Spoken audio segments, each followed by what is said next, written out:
Yo, Black Compass Media back live. Another one. Shout to everybody that's out there. Everybody's gonna see this. Tone Bro checking in. You know what I'm saying? Big shout out to everybody, man. This is back by popular demand. You know what I'm saying? New battler spotlight where we highlight some of the best up and coming talent in the game. You know what I'm saying? Last year was so dope because a lot of the people that we had, on the platform and stuff that I interviewed, whether it was Eunice or Rock Lee or man, Wusa, we interviewed a lot of the guys from the Crucible, a lot of the guys from iBattle and things like that. You know what I'm saying? A lot of them you actually see doing their numbers, man. Dice, the whole new Midwest movement, the third generation Midwest movement needs to be talked about, by the way. But a lot of those guys doing their thing, man. Joey Linwood, you know what I'm saying? We had some ladies up here, man. Tasha the author, you know what I mean? Big shout out to her. Big Ice, who I think is a women's rookie of the year for last year, you know what I mean? So what we like to do up here is get the stories of the new people, man, the people that's really doing their numbers, you know what I'm saying? That's prime to come out here and work, you know what I mean? So been on the radar, been buzzing and things like that. Make sure you share the stream. You know what I'm saying? If you on YouTube, you know what I'm saying? Like leave the comments and things like that. The people that's in the chopper, what up? I see you in there. You know what I mean? Y'all listen, I like to be interactive. So if y'all come up with questions too, I'll ask them. Shout out to Dexter in the chat too. I see you, bro. You know what I'm saying? Do your thing. But make sure you subscribe to Black Compass Media. You know what I'm saying? Hit us up, Black Compass BCM. Join the Discord as well. For everybody that's actually on Twitter, you know what I'm saying? It's cool to watch there. We definitely appreciate y'all watching there, but jump over to the YouTube once in a while because that's where the videos and all that stuff will live and stuff like that too. So yeah, man, we got a packed show today. Yeah, we got a nice show today, man. So we kicking it off because I only do this like half the year. You feel what I'm saying? I like that half the year. You know what I mean? We cover that. My man said Tone Bro is solo, so we call it Black Compass with a Q. Root to the Qs. All that good stuff. You know what I do. But yeah, so packed show, great talent up here and things like that, man. So we're gonna get right to it. Make sure you share the stream. Once again, tweet me, retweet me, things like that, man. So while we on the situation, man, let's get right to it, man. This brother has been a staple of iBattle. He's part of that iBattle universe, you know what I'm saying? Doing his goddamn thing, man. Everybody, man, he done battled, had some wars in there. Ty Law, Fonz, Gab Sinatra, Los Profitos, let me get that right. You know what I'm saying? Well, man, Los Prime and things like that, man, doing his work, man. And now, he's a part of that iBattle tournament, man. Yeah. If y'all not in tune, check out what's going on in that tournament. We're gonna ask him about it and things like that. You know what I'm saying? Shout out my man Monster in the chat as well. But without further ado, we got my man 50 Grand in the building. This is Nakim the Prophet. Nakim, what up? Yo, Black Compass, what up? Tone Bro, what up? Hey man, I'm doing well. I'm blessed. You know what I'm saying? I'm blessed, man. We in a new year. Things are going great, man. But introduce yourself to the people, man. Talk to them. It's Nakim the Prophet. I'm from iBattle. I'm a syndicate member. Yeah. And I'm kind of new to this shit. I just been wilding the fuck out lately. That's all. Yeah, man. Yeah, you've been doing your numbers, man. You've been doing your numbers. You know what I'm saying? It's dope. So syndicate. See, because I try to tell people, iBattle, you know what I mean? Y'all formed a nice little coalition of it's its own universe. I get in there and I'm like, okay, it's syndicate, it's Sky League, it's Water League, it's you know what I'm saying, like all the different coalitions and all that. You know what I'm saying? So talk to me about Syndicate, man. How did you get involved with them? How did you hook up with the crew? Syndicate is really just a culmination of people all around the world. We got people from the UK, people from here, of course, all over the United States. It's just all we really push the culture, I want to say. The pen and the culture, you know what I mean? We all push each other to be better, and that's how that group came about. It's a lot of members. I ain't gonna say it, try to name everybody. Some prime members. It's me. Give us some names that the people might be a little bit more familiar with. You know, we got me, Los Prime, Fibo, Wusa, Jenks. You know, we got some heads over here. Yeah. So y'all cross country, y'all cross leagues and all that different stuff. You know what I mean? Everybody pushing the pin, exactly, things like that. You know, like y'all. one hell of a dojo. I know sparring with Wusa and then picking up the phone and sparring with Los Preem. That's two different. Exactly. We got no choice but to be getting better at that point. That's what I'm talking about, bro, man. That's what I'm talking about, man. Now let's talk about you though. Let's talk about you, because I you know, I understand that, you know, like, and you've rapped about it and stuff. You got a family and everything like that. You know, when you rap that round against homeschool and you was really going into some of the things that you were up against, you know what I'm saying, as far as just real life. You know what I mean? I thought that was dope, man. You know, and I like all the punches, but when somebody talking that substance, you know what I'm saying? Listen, I got grays in my beard. I like hearing that shit. You know what I mean? So where you coming from, bro? Like, how'd you come up and everything? You know what I'm saying? Like, what part of the states is you from, bro? I'm from South Jamaica, Queens, bro. So I'm not, when it comes to battle rap, I've been around battle rap my whole life. Smack DVDs. My mother used to, I think she used to sell them. I'm not even, if I'm not mistaken, bro. Like I used to have a lot of Smack DVDs, and so this I've just been a fan for the whole time. I'm gonna say right after maybe high school, I was on the Tay Rock Live one day, just being a troll. I'm right out of high school, just being a troll. I leave a comment on his live, and he really like cursed me the fuck out in his live, trying to, you feel me? So what I do is, instead of cursing the nigga back out, I write a battle round and I start showing my mans. You know what I mean? So once I start showing my mans this shit, they like, yo, nigga, you kind of nice. Yeah, so I left the shit for a few years, but then my other man's, he's a battle rap head. So he's like, yo, they got something called I Battle over there in Staten. Like, I remember you did that shit. You need to go check it out. And he linked me up with Lex, and we here. That's how that shit started. Okay. I respect it, man. I like that. So it's like, man, that's a hell of an origin story, man. Like, shout out to Rock. I know he's a fan of the show, so he might see that. You know what I mean? Like Rock, man, you might owe my man a fade now. You know what I'm saying? Here, you feel me? So, but nah, that's dope. So you come up from the DVD era. You know what I mean? That's a whole different can of paint, man. Like, that's, you know what I'm saying? That's when it was different outside, you know what I mean? Before I even like really knew about the 3-round battles and there's just the rapping in front of somebody, and you know what I mean? So that's where I come from. That's what's up. That's what's up. So all right, so before we even get into that, like, were you already rapping though, like on beats or anything like that in that era? Not necessarily to the point where I could say I'm an active rapper, but I was always a writer. I always liked the idea of rapping, and battle rap is kind of what made me comfortable with. All right, out there, I think I'm pretty good at this. Okay. You was like, you know what? I actually could do this, because, you know, even back then it was like a lot of people wanted to use battle rap as a conduit to get signed and, you know what I mean, do other things musically and stuff like that. So for you, it was more like, you know what?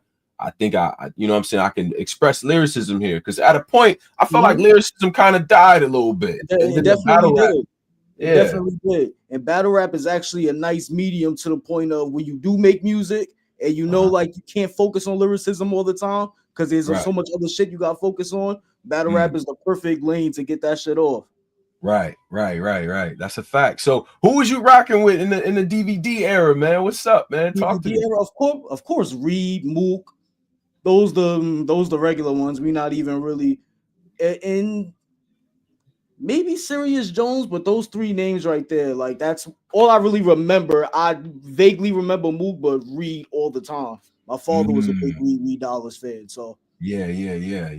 Nah, that's fire, man. Yeah, Reed was a man. You know, young boy, they was grabbing his shirt. He rapping, you know what I'm saying? And then I was kind of tight because, you know, I'm from upstate New York, but I felt like it was an attack on the whole city the way he just came through to the Bronx, and, you know what I'm saying, he was running through shit, you know the Philly New York rivalry and all that. And at the age, I'm not even realizing how important that run is that he was going on. I'm just, this nigga's a fucking dog. You know what I mean? Yeah. So now, I definitely feel a type of way about that.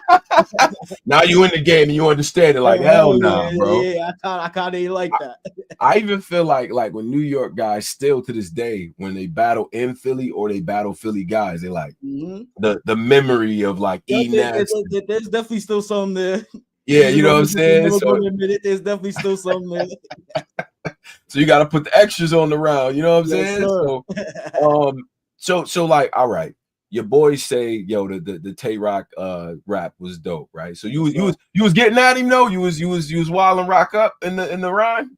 Yeah, I'm not gonna lie. It's nothing that I would say now, but it's like, yeah, at the time I'm watching everybody angle you. I'm like, yeah, we gonna talk about something. Why I did Right. it, I don't know, but I guess it worked out.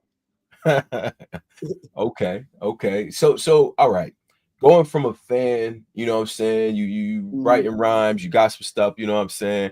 I'm just having fun with it to getting That's a fact. connected with that iBattle scene. You know what I'm saying? Mhm. And shout out to Lex, man. He really the Paul Hell Heyman in yeah, this shit for real. hell yeah. Lex is the So ghost world, bro. yeah, how did you get connected with iBattle? My cousin had let me. He was a watcher of our battle. Like he used to watch faithfully. So he Mm. finally was like, "Yo, they do like debut events. Maybe you should go debut over there." All I did was hit Lex up one time, bro. Hit Lex up one time. He sent me a King Yoshimitsu battle, and that was it. I was Mm. our battle after that. Damn, straight like that, huh? Just Hell yeah, niggas don't play no games over there. well, but was it okay? You from Queens, you know what I'm Yes, saying? What sir. you say, Jamaica, Queens? Yes, sir. Southside. South Side, okay. Yeah. South Side, Queens, man. Queens are home of some legends, man. DNA, Mhm.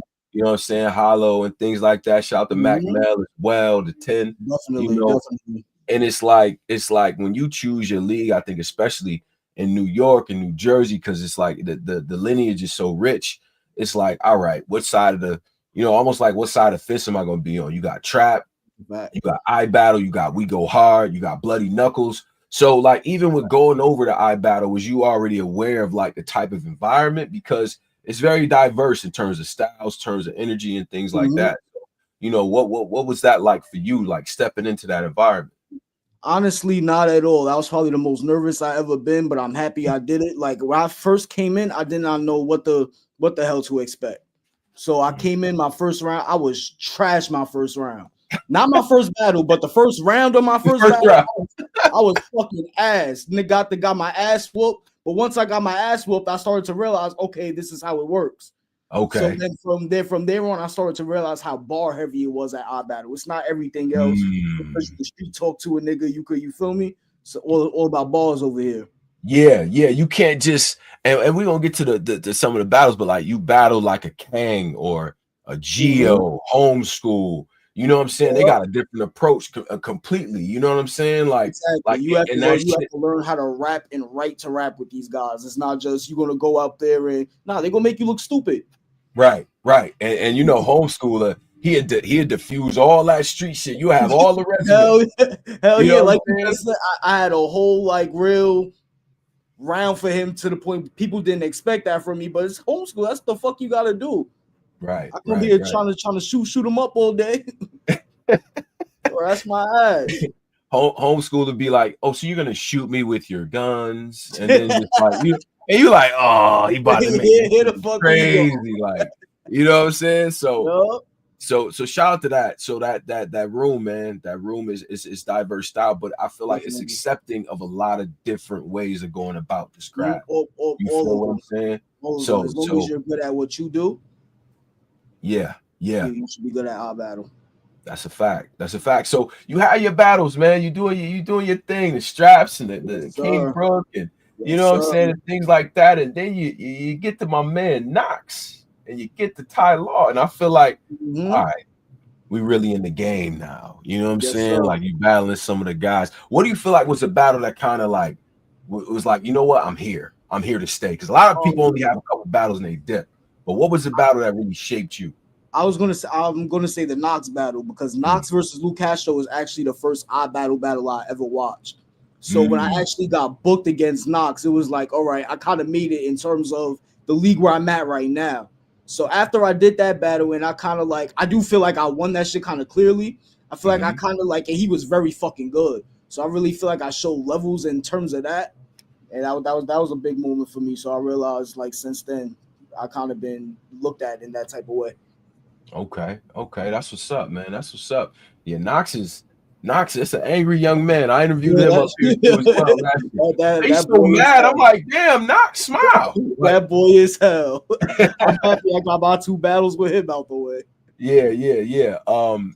And just like the other thing too, I think it's important to shed light on is like influences, like the type of people to where, you know, especially once you get in the game, you start to understand why certain people are where they are. You know what I mean? I remember interviewing somebody and it was like, I didn't understand how good Ness was until I seen him live, or how much crowd control Solo got until I seen his craft live and shit. So who for you were like some early influences, or just people that you was like, you know what?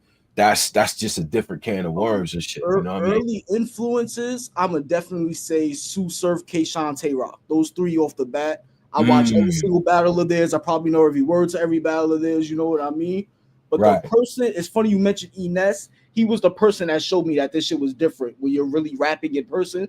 Because I watched Ness rap at an eyeball event called Hostile Takeover. And lyrically, he wasn't the best to me, but he was the best in the room just because he demanded so much fucking attention from you. It showed me a different side of battle rap. I was like, yeah, this nigga Ness might be the GOAT. Yeah. Because he get in there. Once he get in that pocket and start dancing, you know what I'm saying? And the whole crowd rocking with him, and he got his man. You don't know what the fuck is going on, but you right there like this. He got his man doing the ad libs. I done seen Ness battle and his opponent cheering for him. I'm like, oh yeah. Because he like that. Like Ness is like that. Yeah. So that's dope, man. That's dope. Now, you know, as far as what you do on the court, man, very, very punch heavy, punch heavy style.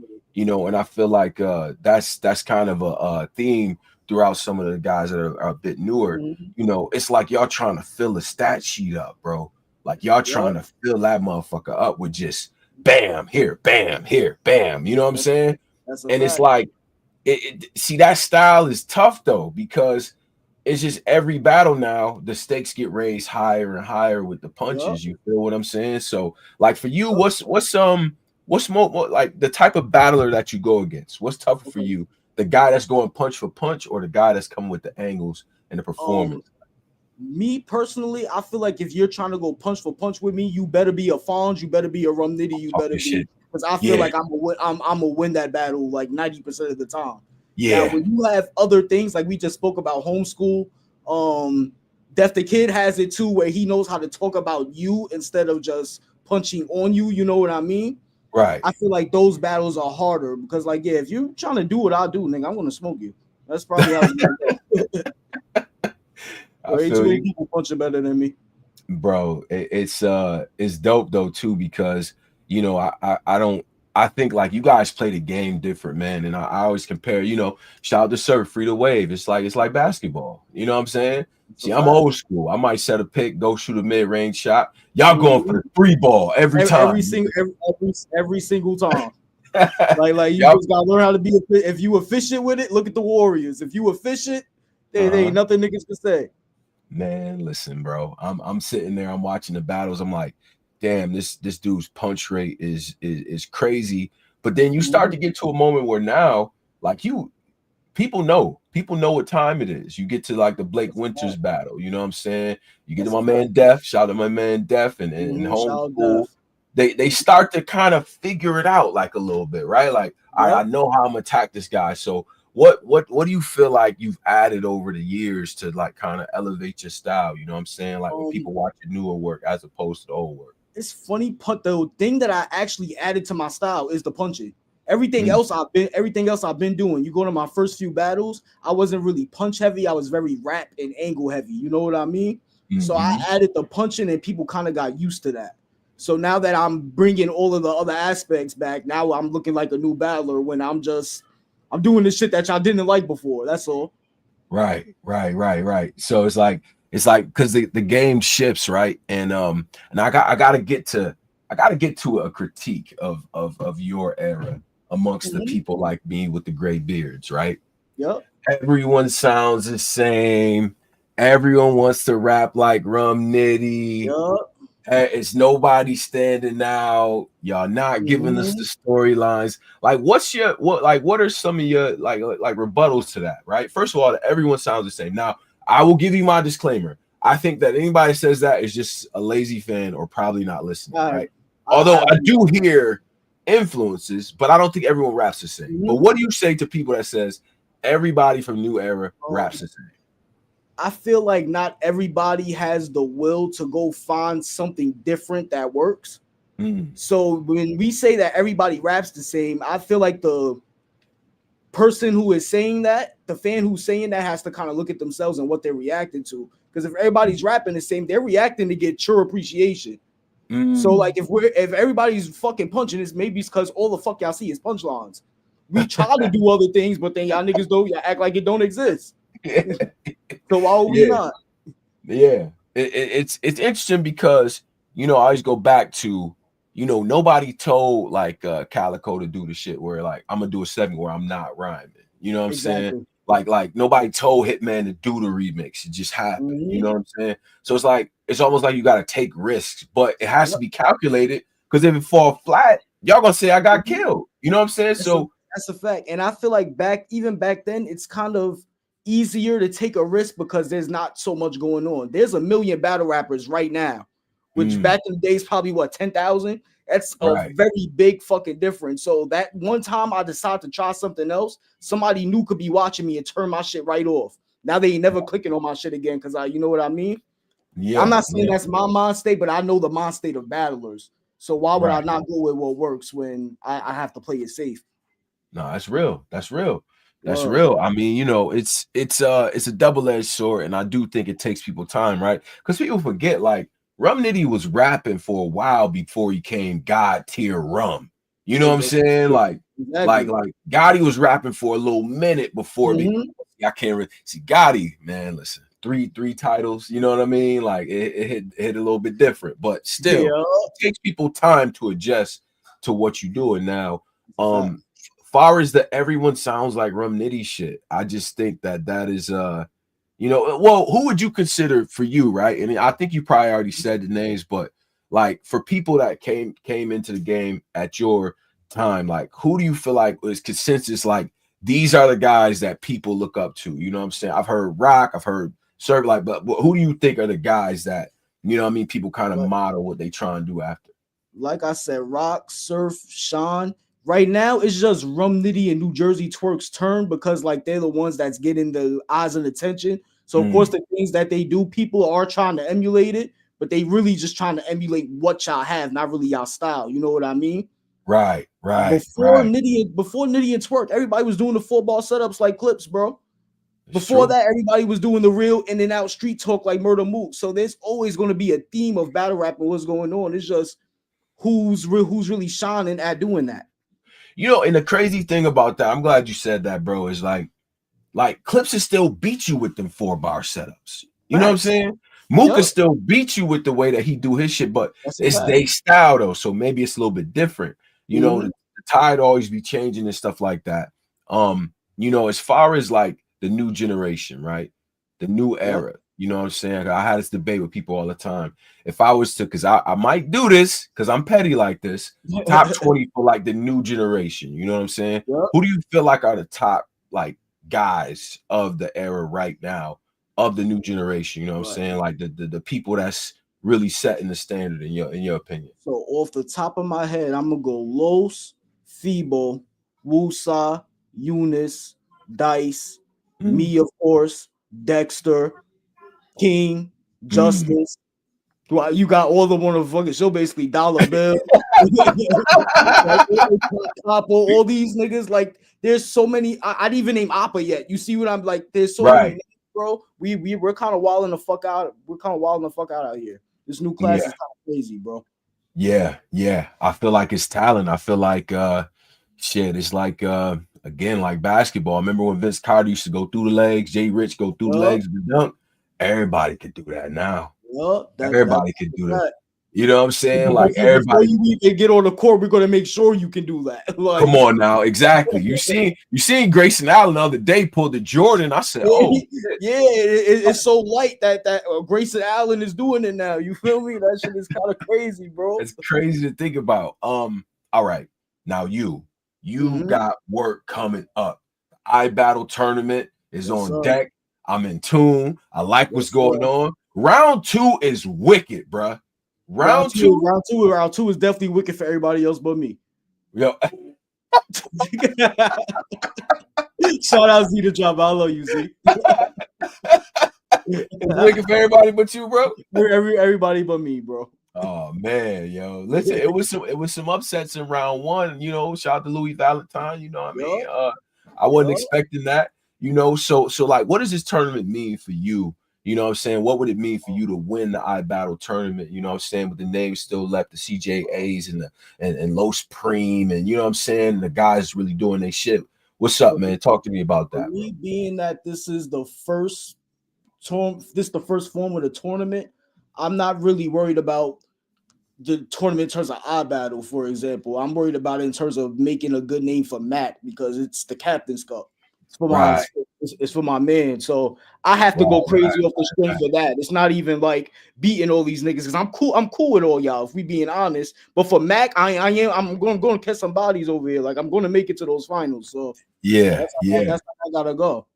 Man, that's and rest in peace to Mac, man, and Man. and that's real dope that y'all doing that because Mm-hmm. it's to me the tournaments, and I judge them tournaments and stuff, the UFF tournaments, but they really show the separation. I think by the time we get to the semis, it's like, yo, like Yep. nah, bro. Where Like, you you know what start I'm to see the saying? workhorses. There's niggas who's there because they got fan bases, they got a little skill level.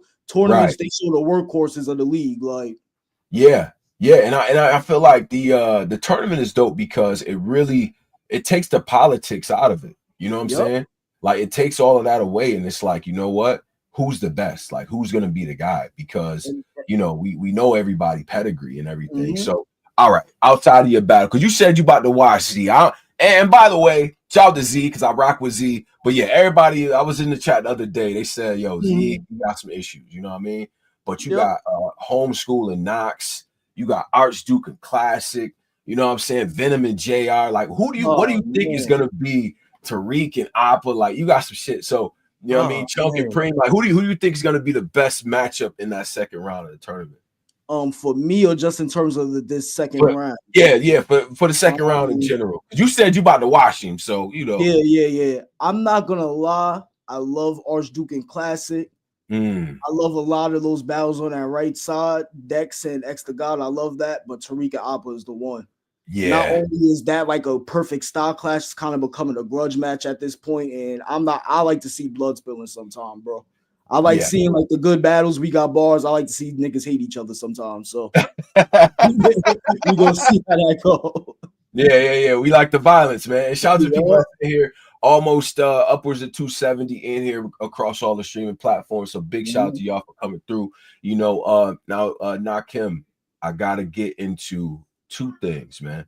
So, Because elevation is what it's about. You know what I'm saying? I told you before, like, I interviewed Gotti when fresh off the battle against TY in New York, you know what I'm saying? mhm, And New Jersey Twerk, right after he got off the stage with Dougie. It's mhm. like, bro, this dude is a breath of fresh air, and look at where they at now. That's a So where do you see your trajectory? You know what I'm saying? Is the object of the game for you to sign to one of the, big three kind of leagues of like the, between RBE, URL, KOTD, you know what I'm mhm. saying? Or what are you shooting for with this battle rap stuff, man? My thing is, I would love to sign on one of those three, but if that's not the way it work out, that's just not the way it work out. I want to build my own brand first of all because I can't do nothing without building my brand first. Mm, And I Battle is the one that kind of showed me love. So like, why would I not want to bring I Battle to that top three spot? mm, Instead of signing to the top three, I could bring our battle to the top three. And I feel like the guys that's over here really have a good understanding of that. yeah, We yeah. go and we're going to make that shit happen. It's funny, man, because I don't know if it's a syndicate thing, but Preem said the same thing, man. When I Yep, interviewed him, he was like, "Bro, I feel like we got potential to be that, if not better." You know what I'm saying? exactly. Because y'all all came in at the same time, and he got so many blue chippers over there. Like just Mhm. looking at the names in the tournament in general, and just like all the names, it's like, man, y'all got potential to be that. You see the I battle getting to a point where you doing like these big 3,000 room venues and all that type of stuff. Like, Mhm. is that your vision for it? Yes, that definitely. And I'm not our battle. We are rapidly on our way there. Our subscriber count is just getting higher and higher every fucking day. The more Mhm. battlers we get, it seems like the more battlers that's coming in, the better these new niggas is getting. So I don't know what the fuck we gonna look like in 5 years. Right, right, right. You're probably gonna have the Rum Nitty and the New Jersey twerk over here. Like, Yeah, yeah. It's crazy because even when guys like when I see like a Fonz or a Chef Trez or Ryder, mhm. you know what I mean, the guys that's more veteran and established, Daddy Myers, JC, they come over there and it's with all due respect, they trying to whoop y'all ass. You know what I'm Hell yeah. saying? Hell yeah, So because they know what time it is when they come over here. Like, we're gonna yeah, try to whoop y'all ass. So uh-huh. them niggas respect their brand. Especially shout out to Fonz and Danny. Those two when they come here. Yeah. Yeah, man. Yeah. Fonzie was trying to take you to the waters, bro. I ain't gonna And hold you. I respected every second of it because like I don't want if I'm getting a big battle like that, I don't want you to be mediocre. Like the fact that you really try to come in there and kill me, that show respect that you got for me. You know what I mean? I Okay. don't want no Okay. easy battles. Right, right, right, right. Now, okay. So I know what the trajectory is. List the names, people that you would like to have a conversation with, perhaps this year, Um, perhaps next year, sometime in the future. Who's on the list? Where my book at? Let me get my I book have out. I have 4 names that I absolutely have to see this year, next year. That's Okay, Av, okay. Elijah Straight, Ooh, Truthful, and Bad News. Those 4 names, like I really I love those battles. Period. I feel like my okay. style is that's what's gonna help my style grow. Yeah, wait. So you said who again? Let me get the ISO going. Go ahead. Who you I said? need Av, Elijah Straight. Those my 2 punches that I want. And as far as the real conversation, I want Truthful and Bad News. Okay, okay, Mhm. okay. In order of who would be the toughest to prepare for, The right? toughest to prepare for will by far be Elijah Street. Because that nigga he has the Mm. skill level I add, but he's as hungry as me. So like Oh, I'm yeah, oh, that'll be kind of crazy. I like how you put that. I ain't gonna lie. I like how you see he got the skill level of Ab, but he's as hungry as me. That's tough. Facts. I like that. Yeah, You know what I'm niggas saying? like that, they're very hard to beat. Elijah Straight had one of the best battles of last year. Him and Foots, man. That was a goddamn Amazing, war. amazing. That, That was but that when I'm watching that, it's clear. I think I was hooking a foot yesterday. I felt like watching Rum Nitty and Ad for the first time watching that battle. Like that shit there.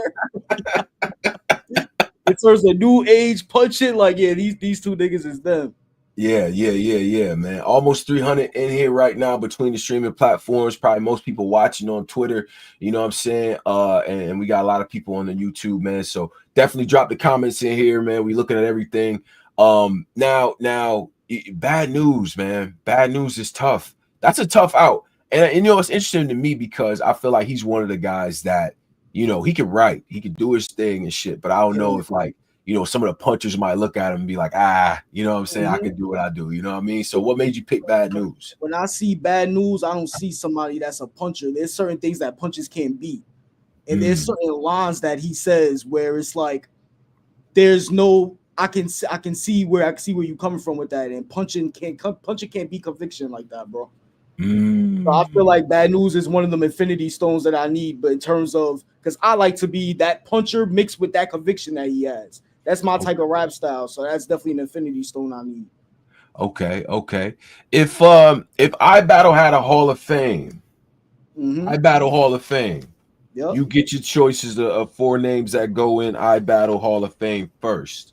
Who you Mm-hmm. pick? Everybody in Syndicate. Yeah, I ain't go. We gonna give homeschool Jables red flag. We gonna give them all their credit. But if I had to pick 4 names, it would be Febo, Nakim, Low Supreme, either Archduke Red Cat or Dexter. Okay, okay. That's what's up. Yo, what if you end up having to meet one of your syndicate brothers in the finals, Oh, I bro? will. The finals is going to be me and Low Supreme, bro. Oh shit, That, you that's already that's that's the only way that battle happens. If that shit don't happen in the finals, y'all might not never get that battle. So oh wow. You called it now. Preem and not Kim in the in the hell in the yeah, final. hell Okay. yeah, Will we ever see Los Profitos again? You know what I'm hell saying? hell yeah. I'm not gonna lie. Me and Los, we probably gonna be battle rapping till we 40. This just we love this shit like that. You know what I mean? And Yeah, we're yeah. we're gonna try to have at least two 2v2s every single year from now on. Oh wow. Two on two work. You know, I gotta ask 2-on-2 work. Who would be on the list for the 2-on-2 work, man? What's up? We want to see a lot of straight and foots. Ooh, I like Yeah, that. yeah. Ooh, ooh. At I battle, or y'all taking that battle out of town? Anywhere. We want that to be on like a mutual ground type shit. Okay, okay, Mm-hmm. okay.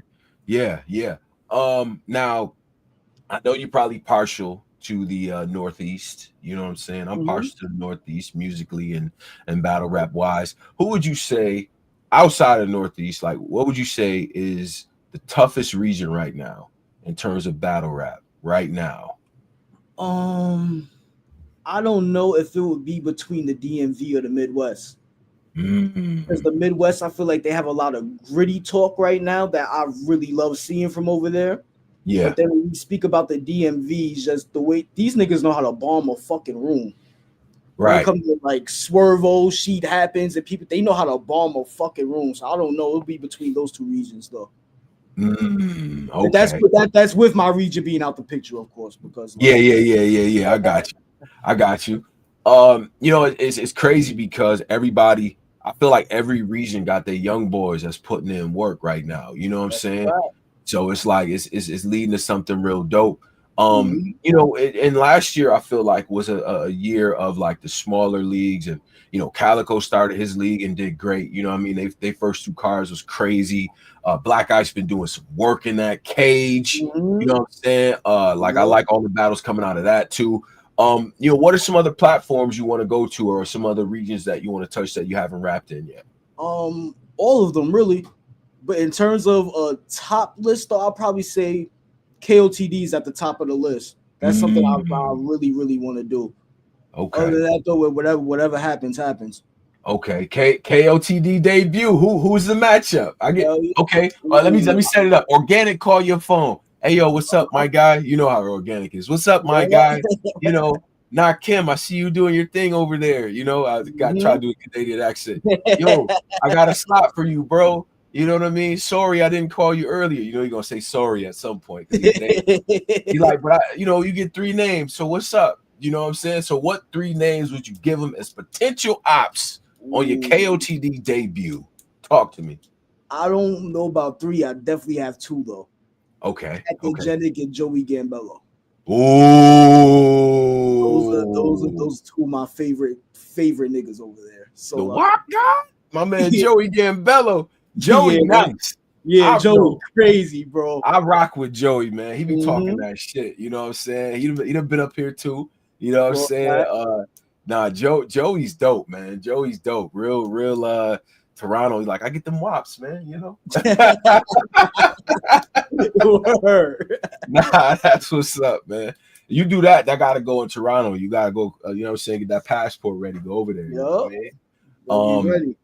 You know, so like in terms of, because now you got like the different mediums for this stuff, man. And I feel like the newer guys, the reason why I like to do this, because I feel like y'all are a breath of fresh air. Y'all don't come with the inherent biases that, you know, my Mhm. the guys that came in earlier, or people, even bloggers from my generation or whatever, kind of have.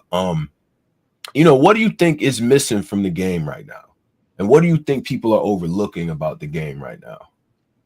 I think people are overlooking the general good rappers because they would rather chase a story or something that's drama infested. You know what I mean? Mm, Like for a perfect example, me and Dre Majesty just had one of the best battles of the year ever on the fucking trenches. And mm, nobody's really talking about it. But when it's let some drama filled shit happen, that's where everybody be on. You know what I mean? I don't like that in terms of the culture because like I thought we was here for the raps. You know what I mean? mm. Okay. That's Too much focus on the drama, in your opinion? yeah, way too much. And it's okay because like I said before, sometimes I want to see niggas who hate each other, and I want to see like sometimes you want to see that, but when that's all you focused on, bro, the raps ain't gonna take this shit nowhere. Right, right, right. It's interesting because I always say, you know, like the drama stuff is cool, the storylines is cool, but you gotta let that stuff naturally kind of develop. You know what I'm saying? Exactly. Like everybody wasn't just into it like that in even back in the DVD era. It was just like we just Mhm. both rapping, and then it just sort of naturally gets to these storylines. You feel what I'm saying? Mhm. So and I don't know, man. I get the perception that your era is kind of turned off by all that shit too. Like all of y'all just don't, Yeah, you know what I'm a good percentage of us, because there's also that little percentage that's like that they thrive off of that. saying? So Thrive off of it's negativity, hard to right? break it down. Man. You know, so all right. We talk about different you know, different skill sets and things like that, and people doing their thing, man. You know, wish lists for 2025, things that you want to see in battle rap, you know what I mean? Things that that you kind of hoping to get out of this year, you know what I mean? What would you boil those things down to? In terms of me, I want to see the four names that I mentioned to you, Hmm. and I just want to make sure that I'm continuing to grow my brand. Hmm. In terms of battle rapping itself, I just want to see the good matchups happening again, and not just because it's a fucking moneymaker. You know what I mean? If these two Hmm. niggas have to battle and you have to make them battle in a fucking parking garage in order to push the culture the right way, then that's what the fuck we have to do. Because since Easy and Chess, we ain't really get a battle like that in a long time. A lot of straight and foots, I feel like, is one of the closest we got. But we need Hmm. important matches like that. Yeah. I can dig it. I can dig it definitely. Now, you know, it's we almost got 350 in here and counting. So definitely Mhm. appreciate all y'all in here. But while they are here, I need to ask you, I have to ask you, What's up? if somebody wants to get a sense of what Nakim is all about, what three battles should they go and watch? Homeschool, Death the Kid, and even though the battle is very old, it's my second battle ever, my straps battle. Those three Mm, battles, I feel like you get all sides of Nakim. okay. You get the Okay. punch heavy guy, you get the guy who's trying to actually talk to his opponent, and you get the nigga who got a chip on his shoulder. So, Mm. No, that's real, bro. That's mhm. real. I like that. I like that. You know what I'm saying? You got a high ceiling with your shit, bro. The pen I is already appreciate that a there. lot coming from you, bro. You having the necessary wars, you going through the growing pains and shit like that. So I'm Word. hoping to see what you able to do, you know what I mean? You know, and I like the iBattle versus other platforms thing. If you could have an Mhm. iBattle matchup versus another league, you know, I know y'all did the trenches joint, but Yep. what other leagues would you want to get in the ring with? I will battle any fucking league. I honestly feel like our battle is the best league out here. And I'm not saying that in terms of just skill wise, in terms of just like winning battles. We're Mm, I think that we're the best league out here. okay. That's what's up, man. At some point, we do have to see We Go Hard versus iBattle for the Yep. city. You know, for the city. I Yep. would love to see that. You know what I'm Shit, saying? my career is kind of weak or hard versus I battle. I battle Gas Sinatra, Dick G, Blake. I Yeah, battle a lot of people from over there. that's a fact. That's a fact. I ain't gonna lie. Yeah, that's real. You know, because I just went to a dope We Go Hard event, the mortuary joint, you know what I'm Mhm. saying? And you know, it's a different feel. You know, I love to see them Yeah, just the two crowds, the two energies, you know what I'm yeah, saying? You got the yeah. hipsters over here and the niggas rolling up with the gravel over here, you know what I'm saying? And Exactly. everybody like, talk to that nigga homeschool, talk to him. Like, you know, Yeah. that shit is dope, man. That's dope, man. I appreciate you, bro. You know what I'm saying? Get to learn about you, your story, what you all about, and things like that. You Appreciate know what I'm you, dude. saying? And you know, any wise words to the people, man, before we get up out of here, man. What's up? February 22nd, we got the second round of the Captain's Cup. Now Kim the Prophet versus Z the Dropout. So make Mm. sure y'all tune in, cop that iBattle TV app. Rest in peace to Mac the Captain and Syndicate. That's all. Yes, sir. Yes, sir. And how can the people follow you on social Not media? same way Nakim the Prophet is typed down here. Same thing on everything. Nakim the Prophet on everything except for Twitter. It's Nakim PvP. Okay. That's what's up, bro. That's what's up. You know what I'm saying? You always welcomed up here, man. Always Appreciate welcomed up here. Keep that. doing your thing, keep doing your numbers, Man. because you know we need that. We need that new energy, that new talent. You got a Yeah. good outlook on this thing. You know what I'm saying? And it is a lot of people betting on you for this tournament. I don't come clean. You know what I'm saying? And I'm at Yup. that second round too, bro. They smart people. They're very smart people. Yeah. I'm coming through for that second round, but Well, let's bro, go. definitely appreciate you. You know what I'm saying? Keep doing your thing and we're gonna tap in. All right. Appreciate you more, bro. And mahalo. No doubt, no doubt, man. Shout out to my man, Nakim the Prophet, man. So make sure y'all check out what he got going on, man. He's definitely dope. You know what I'm saying? And even before we get into the next artist and everything on New Battle Spotlight, make sure you continue to stay tapped in on what we got going on. So every Friday, I'm doing these every Friday. I got a whole list of names from all regions. Everybody is welcomed. You know what I'm saying? Like whether it's upstate New York, you know what I mean, Houston, LA, you know what I'm saying? I even got people from the UK wanting to tap in. I'm gonna have to figure out the time delay with y'all, you know what I'm saying? So y'all might have to come through at like 12 y'all time so we can make something happen, you know what I mean? So big shout out to all of y'all. Now let's get into our next artist, you know what I'm saying, spotlight new battle.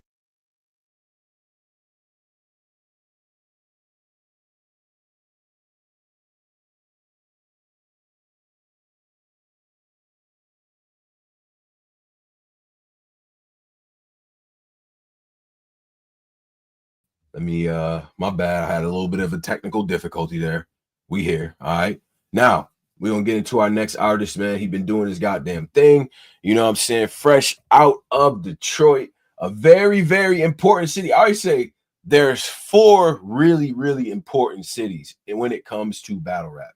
New York is one of them, of course. You know what I'm saying? Philadelphia. You know, there's LA. You know what I mean? And you know, Detroit, man. What would battle rap be without Detroit, man? I feel like this guy's carrying the mantle for what's going on. You know what I'm saying? You've seen him in the tournament, on the trenches, doing his goddamn thing. I feel like him and Jay Moore had a absolute classic. He's on to battling different leagues. You know what I'm saying? Like he went over there, he battled my man Los Preem, and you just seen him. You just seen him battle Cortez, very well respected Hall of Famer, in my opinion, as well. You know what I mean? So without further ado, we're gonna learn some things about this man. This is King. King, what's up, bro? What up, though, bro? Hey, what up, though? Yeah. I had to get the salutations right. You know what I'm saying? Big shout out Uh, to you, man. Talk to the people real quick, man. Give them the intro. shit. I don't even know what to say for an intro, bro. I'm still kind of new to all the interview shit for real. But my name is King. For people that don't know me, if y'all don't know who I am, y'all not familiar with me, I say watch King versus Jay Moore. That's one of my best battles out right now until me and Cortez drop. Uh-huh. That's what's up, man. That's what's up, man. You doing your thing, bro. Definitely doing your thing. This is long overdue, in my opinion. You know what I'm saying? Very, very impressed with what you're doing, especially on the trenches, man. But even before we get to that, man, I need to understand the story, man. I need to know the story, man. King, Detroit, right? This is you know what I'm saying? That's the hometown and everything like that, man. How was it, you know, coming up in Detroit and things, man? Like walk us through that, man. Was you always into the rap and stuff? I know a lot of the guys out Detroit make music, man. So what type of stuff was you into before this battle rap shit? To be honest, bro, like I was one of them people and shit. Like, when I was going to school and shit, like I knew how to rap. Like when people used to be freestyling in the lunchroom and class and shit like that, just be freestyling and shit. And people be like, "Yo, you should do music and whoop de whoop." You get what I'm saying? I never really Uh-huh. tried the music shit for real, but I always been a fan of battle rap and watching battles and stuff like that with my peoples and stuff like that. So it was kind of crazy how I got into it. You get what I'm Mm, saying? Because my peoples knew somebody at his workplace or something that did the battle rap shit here in Detroit. So when I mm. wanted to do it, he plugged me in with him. Shout out to my nigga Stack Almighty, my Shout nigga out to Dollar Stack Sign. Almighty. You Yeah. get what I'm saying? So Uh-huh. that's how I got brought into battle rap and shit like that. Yeah. Battling in Detroit. And from Alpha, then I went to I took a break. I took Mm, like a 2-3 year break and shit like that. And then I came back and battled Dose Dope, mm. and we had one of the best battles in Michigan, like locally on the local leagues and stuff like that, because we got different leagues here and shit. Right. So after that battle, my nigga Ledge hit me up. Shout out to Yeah, Ledge. yeah, yeah. He Shout out was to like, Ledge. yo, Yeah, that yeah. nigga Talk was to like, me. yo, Easy want to pick you for the tournament, whoop de whoop. So I'm thinking this nigga bullshit. I'm like, tournament? Like, what the fuck is this nigga talking about? You get what I'm saying? I ain't heard nothing about no tournament and shit like that. So I thought that shit was fake, though. I ain't gonna hold you until Right. the nigga hit my line and shit. And I was like, okay, so this shit is actually real. So that's how I got into the tournament. and shit like that. People wasn't really familiar with me though, like on a wider scale and shit like that. You So you definitely caught everybody off guard, man. You know what I'm saying? Just to go back to the, you know, the influences and stuff like that with Detroit. It's a very, very music rich city, man. And in all facets too, and not just hip hop. Like I you know, I listen to all types of music. So the Stooges, the White Stripes, you know what I'm saying? The Motown to, you know what I mean, rich underground hip hop history, the Elzais and the Royces and things like that, all the way up to Eminem and Big Sean. You got that new wave with you know, when I get on my ignorant shit, you know what I'm saying, Babyface Ray, you know what I'm saying, I Swear, and you know what I mean? Hey man, listen, Ray's so fire, bro. Like so like that's my like getting to if I get into it with my girl and I'm in the car, I turn that Ray right on. Like I need to hear what he talk about, you know what I'm saying? So what was your influences and stuff just far as hip hop? You know what I'm saying? Like, or just musically in general, like what type of stuff was you listening to? to be honest, bro, I feel like Detroit, I don't know if it's like this in any other city for real, but Detroit is kind of weird when it comes to music because we mainly listen to people that rap here. You get what I'm saying? Like, of course, like we know all the other people in the industry, like Kendrick's, Drake, and stuff like that. But most people only listen to the music here. Like you said, like you got Babyface, you got Sada, Rio, the Young OG. You get what I'm saying? Like all of these names. You got Key. So we mainly listen to shit that's really here for real. Like if you come to Detroit and you see people riding around blasting music, 9 times out of 10, it's a Detroit nigga rapping. You get what I'm saying? Yeah. Some shit you probably ain't even heard. You like, oh wait, hold on, what's that? You're like, nah, that's the Peasy. Like, okay, cool. Like, let me, you know what I'm saying? Let me figure out what's going on. The other thing, man, is like, you know, what I value about Detroit, just from a hip hop and a battle rap standpoint as well. You know, your X Factors and Calico and Marv One and Quest McCody. It just seems like there's an appreciation for originality. Like none of the guys I named rap alike. You know what I'm saying? So when you came out, like what was some of your battle rap influences and shit, either from Detroit or just in general? Like some people you kind of was like, all right, cool, I think I could do that, you know? All right, so I got an answer to that. One, I feel like as far as like my style, I feel like it's not just the Midwest thing, but I feel like Detroit, like even in the music, we do a lot of punchlines, bro. You get what I'm saying, in our music, and sometimes we say a lot of out of pocket shit for real like that. So I already knew how to do punchlines, even if they was basic as hell. You get what I'm saying, from like back then and shit like that. But like as far as like battle rap, like my influences for real, I would say like a because I got a Mount Rushmore. I say like a Charlie Clips, Tay Rock, Daylight. You get what I'm saying? Danny Myers. We're gonna get to that Danny Myers shit too, because I feel like he kind of ducking me a little bit. Ooh, not the duck word. Hold on, Myers. I ain't gonna say. All right, look, Ken, you talented, you dope. You come up here, Reg, you drinking Gatorade, bro, you know. But Danny Myers ducking you, bro. No, look. Let me. All right, so look, let me put it into perspective, right? So when I battled Cortez, I was originally locked for Danny Myers, but Danny said that he was going through some stuff like that, which he probably was. You get what I'm saying? I'm not gonna fault him if he was going through something, because we all got our own personal lives. We all go through shit. You see what I'm saying? But I want to say, like, behind the scenes, like a couple weeks later, like leading up to the Cortez shit, I called Jay Moore because he did a battle, I think, in Chicago or something. So I called Jay Moore to ask him how against Danny Myers. Huh? Against Myers? No, bro. He just battled. I think I don't know, bro. I don't know who he battled, but he battled out there somewhere. And then I called him to check up on him. I'm like, yo, like, how the battle go? Whoopie whoop. And I heard Danny Myers rapping in the background, bro. Okay. You get what I'm saying? So, but it's like, damn, bro, we were supposed to be locked in, but you get what I'm saying? I don't know, bro. Danny got to take a little bit more time for the young boy. You know what I'm saying? Like, what's up, I Danny? with Danny, bro. Like I said, he on my Mount Rushmore. Yeah. But I feel like that was kind of odd. Like you backed out the battle, but I called Jay Moore. I hear you rapping in the background. Like, oh, you see what I'm saying? Okay. Yeah, let me get my notebook out. Yeah, let me call Danny Yeah, what's up with that, Danny? What's up with that, Danos, bar guy? What we doing? But all right. So you talk about your influences. You told me your Mount Rushmore and things like that. You know, there's always that transition from being a fan to, you know, doing this shit and then feeling like you could do this shit at a high level. And even before you got in the tournament, it wasn't like you had some battles and stuff like that, but the tournament is like, this is big business, you know. You on trenches, you know what I'm saying? Easy's one of the biggest battlers in the world and stuff like that. Like, what was your mentality going into that environment, into that tournament environment and everything? I just gotta show out and prove myself, bro, because I feel like Detroit is slept on. You see what I'm saying? So I was like, I know they was gonna sleep on me too. Like, I want to say, like, when we first went to Philly, like for the face-offs and shit like that, bro, people wasn't really expecting me to make it to the end. I'm gonna keep it real. I didn't even think I was gonna make it to the end for real, but I was just gonna come in there and prove my point. Like, bro, you get what I'm saying? Detroit got talent, bro. So Yeah. Talk that.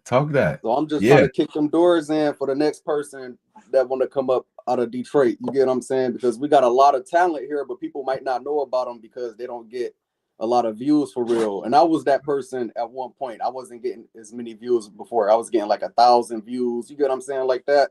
But it's a lot of fire ass battlers that be getting like Bro.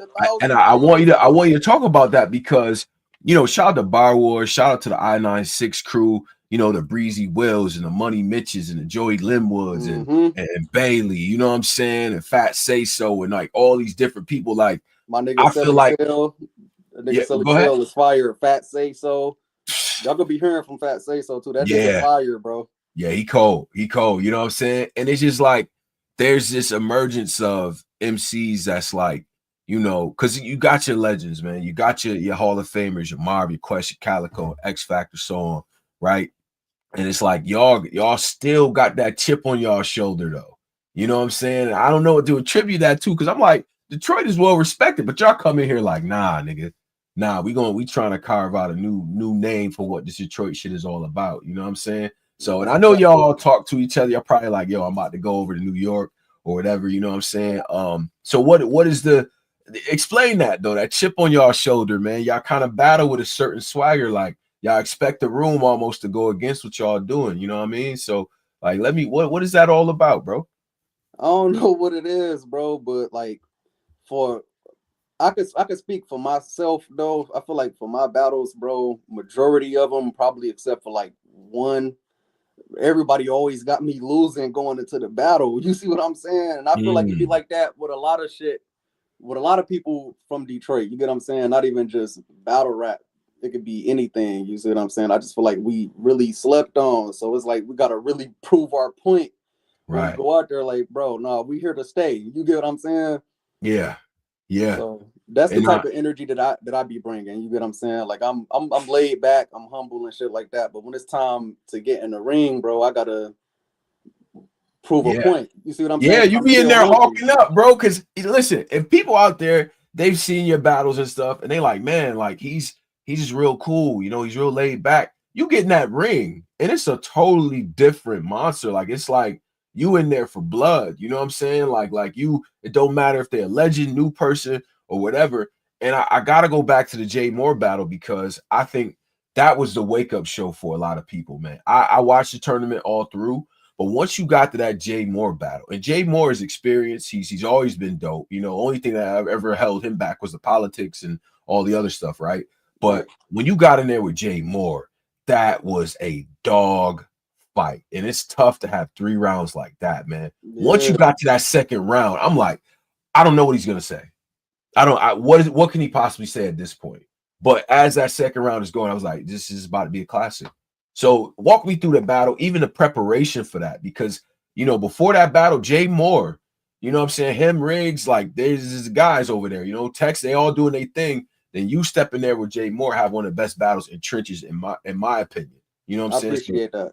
what was your mentality going into that matchup All right, against? so look, my mindset going into that battle, I'm not gonna hold you, bro, because Jay Moore was coming off of the Tex battle, right? And a lot of Mm-hmm. people were saying that Tex got robbed and shit Mm-hmm. like that. So in my mind, that's why I put a certain bar in my third round because I know Jay Moore and Easy was in the same class. I was like, so I'm thinking to myself, I'm like, damn, bro, like is they trying to rig the tournament for Jay Moore to win or some shit like that, Yeah, bro? yeah, You get what I'm yeah. saying? So I was like, bro, I gotta speak about that a little bit. My third, bro, I gotta really go all out for real, bro. With the, you get what I'm saying? So I was just overthinking. I'm like, damn, they might try to rig it for dog to win for real, bro. Yeah, So that yeah. was my mindset going into the battle. And the nigga fire. Like the He's nigga cold. fire, bro. And then he caught me off guard. He was in there rebuttaling and shit like Yeah. that, bro. I never seen that nigga do that shit when I was watching his battles. I'm like, what the fuck? Shout out to Man, Jay Moore, man. that was a goddamn dog fight, bro. It was so dope, man. And I feel like, every battle that I've seen you in, it's like, because I'm looking at the subtleties. I've been doing this for a while. You see my beard is gray over here, but I've been doing this for a while, and I say to myself, he's adding new shit every time out. You know what I'm saying? Whether it's a little bit more poise or like, okay, now I seen you rebuttaling with Cortez and like, you know what I'm saying, kind of trying to diffuse the energy from the round and stuff. Like, how do you kind of get into that mode? Because are you watching the game tapes over? Are you looking at some of your peers and saying, okay, I'm gonna add that? You know what I'm saying? Like, what are you doing when you get back in that lab and review them battles to continuously add things, you know what I'm saying, to your craft? Yeah, I see like certain things because I feel like I'm my own worst critic sometimes. Like I'm pretty sure when I watched this Cortez battle, I'm gonna be like, damn, I should have never did this, or I should have put this bar right here or something like that. So I always try to go back to my battles for real and watch my rounds to see like I like to see the people in the background responding to my rounds too. Like I pay attention to like facial expressions, reactions, my body language in the moment and stuff like that. So I'm like, okay, I can't do this for my next battle. I got to do this. I got to learn to have breath control right here at this point. You get what I'm saying? But as far as like coming like down to like the rebuttals and stuff like that, bro, I'm gonna keep it real because I'm kind of weird. Like sometimes when I watch my opponents and shit like that, like if I'm doing game tapes, watching their battles, while I'm preparing that shit. So when I watch my opponents' battles, I don't really listen to them rap. I listen to their opponents. You see what I'm saying? I see what their opponents got to say to them. I see what name flips has already been said. You get what I'm saying? So I could come up with new ones.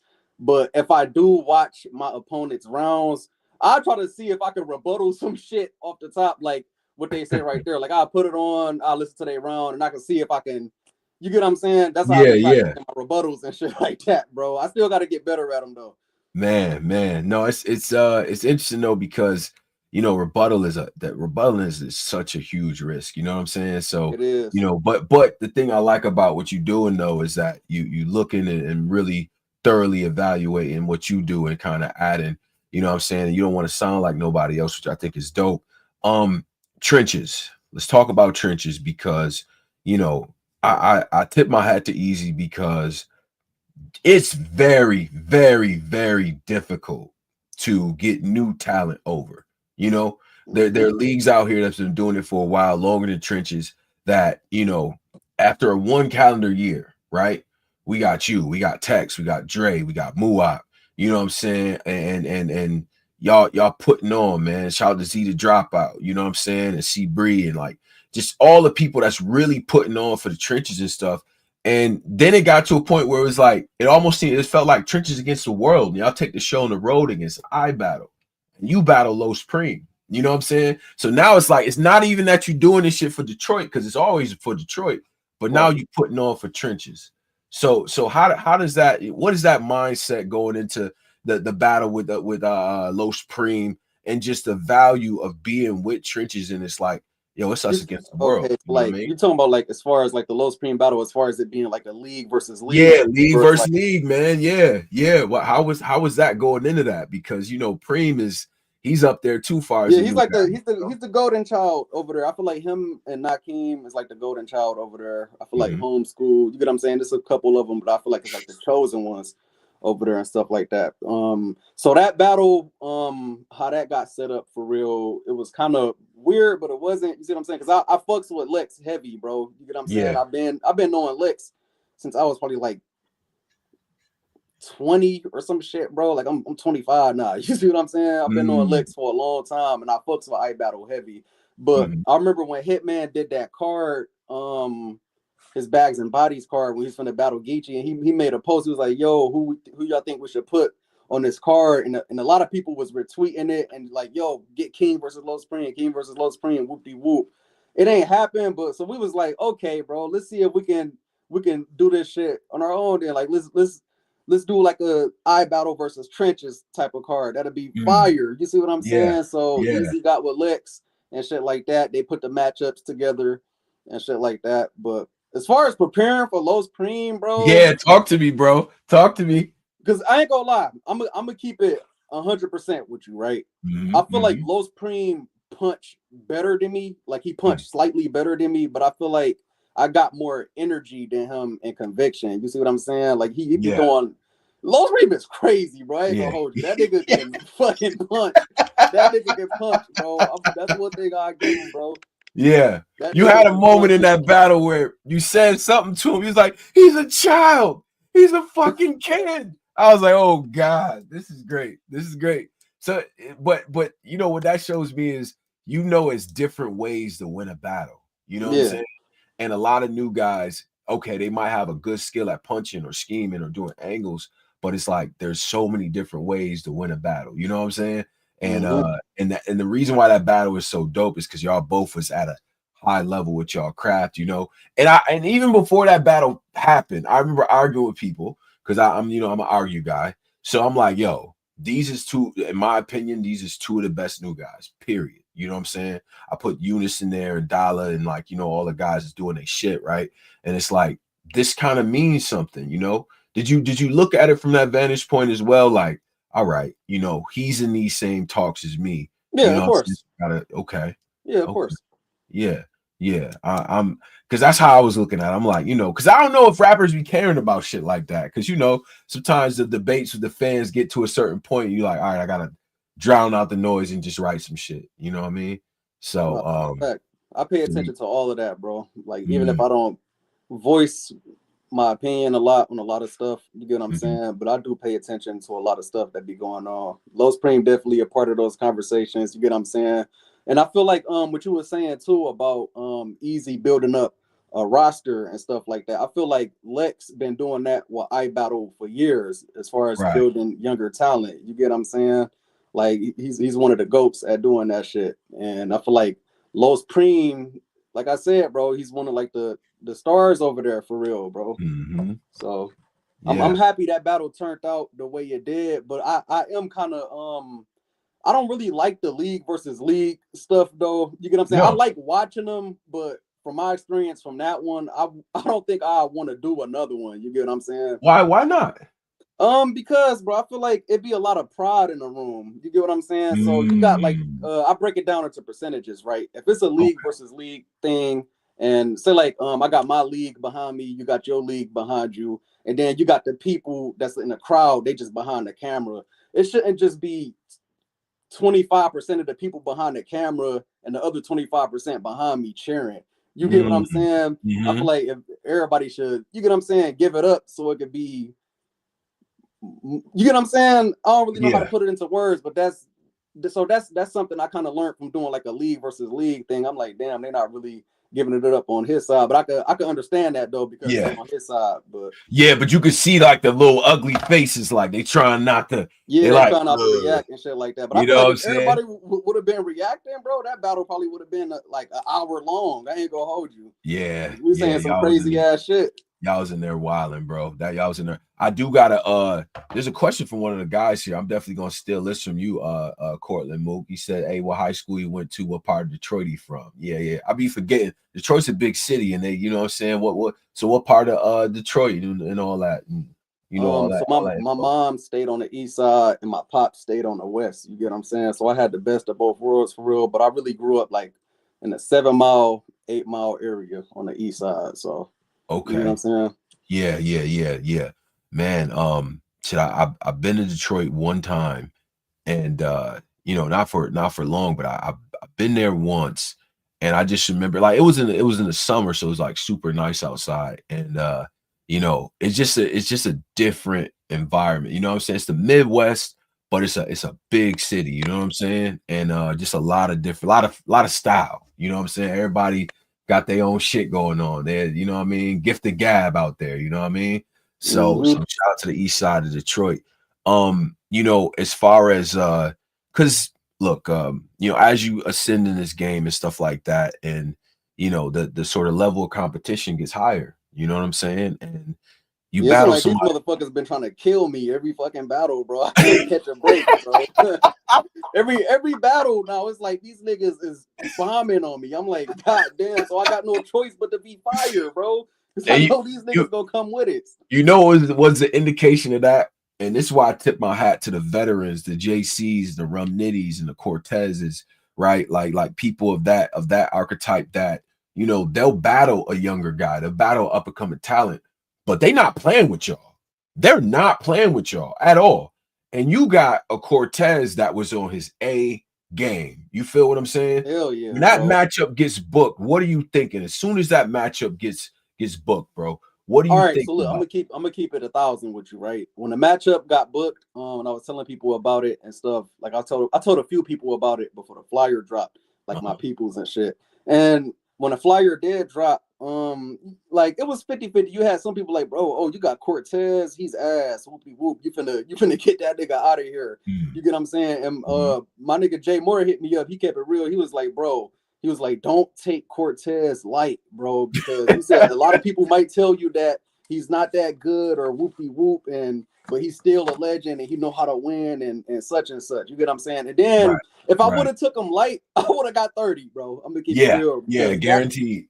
That was, and I had this conversation with 3 Letterman too. I don't want to sound biased because he battled me, but I felt like that Cortez that I battled was better than when he battled Surf. Okay. Straight up. Okay. I'm gonna keep it real. Yeah. Interesting. I mean, it's because he hears the same things on the reverse, right? Like this just K1NG, this is the next one. You know what I'm saying? Like this is the next guy. Like you know what I'm saying? And then you battling in Jersey. That's right from Brooklyn to Jersey. I mean, that's like like 45-minute drive, maybe. You know what I'm saying? So you know, it was different, but you know, I felt like it's things from that battle you could take away and learn from. You know what I'm saying? The way that Cortez, I felt like he crafted his rounds in a certain way to really paint a contrast with you. You didn't back down though, which I respected. Is there like, you know, after the battle, did it change your perception of who Cortez is as far as, you know, him being a battler and shit? Like, or I say yes and no, because I already know that Cortez, like, he been around for the longest. I think it was like URL first battle or some shit on video or some shit. Like, he been around for a long time, so he's definitely a legend.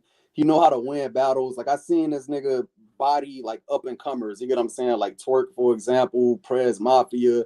You get what I'm saying? It's a couple names that he and a couple names he probably put in a vote that we don't know about. We don't know why the battle really got voted. He probably bodied them niggas and they was like, no, we gotta vote this. We don't know.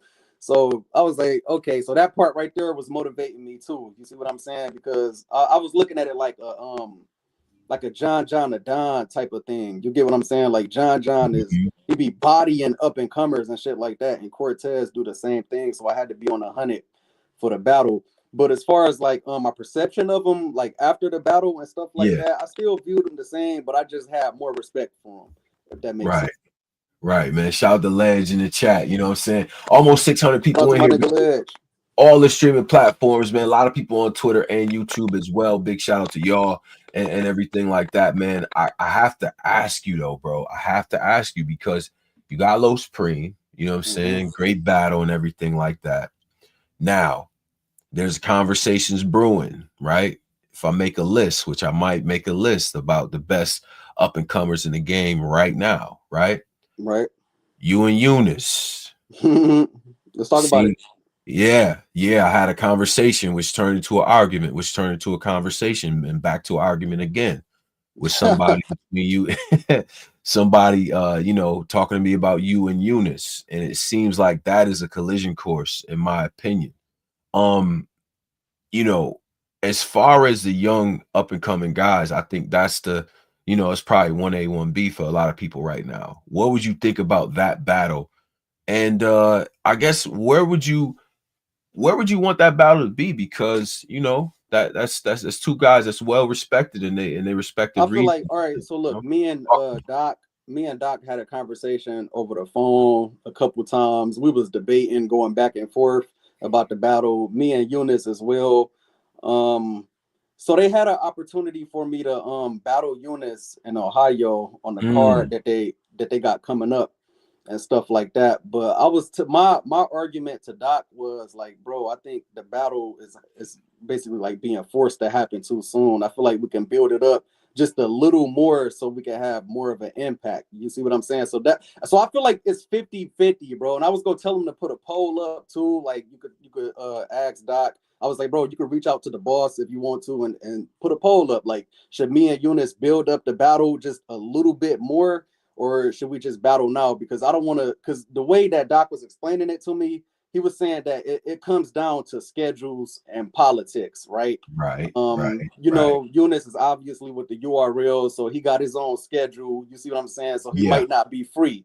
yeah, And I understand that, but it's like I don't know, bro. It's kind of weird because the politics that play in the part too. So it's like we can't yeah. just battle anywhere. You see what I'm saying? Right, Because right, of the right. shit with Easy and the URL and the URL with this, or the trenches that, and whoop de whoop, like all of this weird shit that I really don't care about. I don't care Mm, about the politics and battle rap, mhm. bro. I feel like if it's a fire ass matchup, it should be able to happen on one of the biggest platforms. You see what I'm saying? Whether that's a URL or Chrome or King of the, whatever. You see what I'm saying? There shouldn't be no politics blocking certain battles. But I Mm, just feel like it's he's on the 50% side where he feel like we should just battle now and get it out the way. But I feel like we should build the battle up just a little bit more so we can have more of an impact. Because if you look at it like this, when Eunice battled Hansel, like they gave okay, me an example that makes sense, like strike while the iron hot. Like when he battled right. Hansel, he said that battle wasn't really talked about on the card, and they end up having battle of the night. Oh But man, that was they was on a power card though. It was a lot of names on that card, and they stood out compared to all of them names. mhm. When you take me versus Jay Moore, we was on a power card. We stood out compared to all of them names. I'm like, bro, if we get on a card like that, and then we do better than the niggas that's on the card, like them top tiers, and we the most talked about battle, that shit is gonna pop off, bro. You can't just Yeah. put that on any card. You see what I'm saying? That's how Mhm. I'm looking at the battle. I'm not looking at it like, oh, it's a side mission. We should just get this battle out the way so we can focus Yeah. on our schedule. Like, I'm still kind of new to the culture. You see what I'm saying? I still got to Mhm. build up my resume a little more. He got a resume he's still building. You get what I'm saying? Like he already battled certain names and shit like that. So I just feel like it should just be built up. We don't gotta rush it for real, bro. When you look at Yeah. these top tiers, how they make classics, they build up the battles a little bit, and then boom, they battle, and then that bitch is crazy. Right. And it be on a crazy card too. You see what I'm Yeah. saying? And that's no diss to the card that he was trying to put the battle on. And another thing about the battle, because it's the politics, bro, is so fucking weird. The Mm. only places we could battle for real is iBattle. Like I agree with that. Like I feel Right. like iBattle is a neutral place. I feel like Bags and Bodies possibly could be a neutral place. Mhm. And that's probably, it's like what, King of the Dot or something like that. Yeah. If you could go over there, I'm not sure. You see what I'm saying? But the Yeah. politics Yeah. is weird in battle rap though. No, I understand it, man. And you know, the politics don't start to hit until after everybody know like you and Eunice is like two of them guys. You know what I'm saying? I tend to, and I'm taking you back to the argument that I had. I tend to agree with you, where y'all are a main event battle. Like that's Yeah. a consequential main event battle. We don't have to rush that, right? We still got runway. We still got a window. Y'all both on a good trajectory right now. Y'all battling legends that in maybe 5 years will be out the game anyway, or Hall of Famers and stuff like that. And I feel like, you know, you got time still to build that. You feel what I'm saying? Oh, that's a fact. So it don't have to be right now. We'll know when it hits that fever pitch. Because You know what I'm I feel like saying? the same thing kind of happened with me and Los Cream a little bit. Like a lot of people Mm, was talking about it on Twitter, tagging us on a Hitman shit. And then when we battled, you get what I'm saying? Like, I ain't gonna say it didn't live up to the hype because the battle was super crazy, but it's just great. the way it happened. I feel like it could have happened a little bit better. You see what I'm saying? Yeah. That's why I was talking about the league versus league thing, and I don't want the same situation to happen with me and Eunice, where it kind of get overlooked a little bit. Yeah. I feel Yeah. like that battle can really go crazy and do some numbers, bro, for sure. And And we that's can get paid for it. bro, that's a solid point. That's a good perspective. That's a mature perspective because there's a lot of battles that I felt like happened a little bit early. You know what I mean? And because y'all are just starting off in this for real. You know what I'm saying? So like you don't necessarily have to rush that. So I appreciate your outlook on that. And just I hate the politics too. It's a part of the game that you have to navigate, but one of the things though too that I wanted to ask you about as well, because Easy being one of the biggest battlers there is right now, Right. what have you learned being under the trenches umbrella, or just learning from being around Easy and stuff about this game, about battling, about what I'm saying, some things that you want to share from us in terms of the impact he's had on your career, you know what I'm saying? I feel like shout out to Easy, bro, because like as far as what you said before about like building rosters and stuff like that, bro, like he put us in position to get seen. You see what I'm saying? Like Mhm. I'm gonna keep it real. Like, I know a lot of people dislike him for whatever reason and stuff like that. I don't have a reason to dislike him because he put money in my pocket. You see what I'm saying? He Mhm. the reason that I'm on this interview with you right now. If I'm gonna keep it real, like he put us on pay-per-view cards for the culture to see our talents and stuff like that, bro. Mhm. At the end of the day, bro, he's still a black man with a business. You see what I'm saying? So, Right. and That's he right. bringing up niggas from the streets for real, bro. That's So right. I And fucks and with it him, bro. would But as far as like things that I learned, I put it like this: like if I ever need like advice or anything from Easy or something like that, I just give him a phone call and he'll drop some gems on me. You get what I'm yeah. saying? But Yeah. that's pretty much it, though. Yeah. Yeah. And it's it's interesting because and one of the takeaways for new guys especially, I try to get to understand, is that the higher you climb, you go through this roller coaster, right? Of like, of big highs and lows and things like that. You know what I'm saying? And he's in like this super top tier space of like everything he says, everything he does is gonna make the news. You know what I mean? And at some point, and you have a high enough cylinder where you'll get to a point where you might tweet something and you're like, damn, they covering it everywhere. What did I just say? You know what I'm saying? And I watched his come up is well documented on this channel as well. So having somebody like that in your corner that you can just give a call to is dope.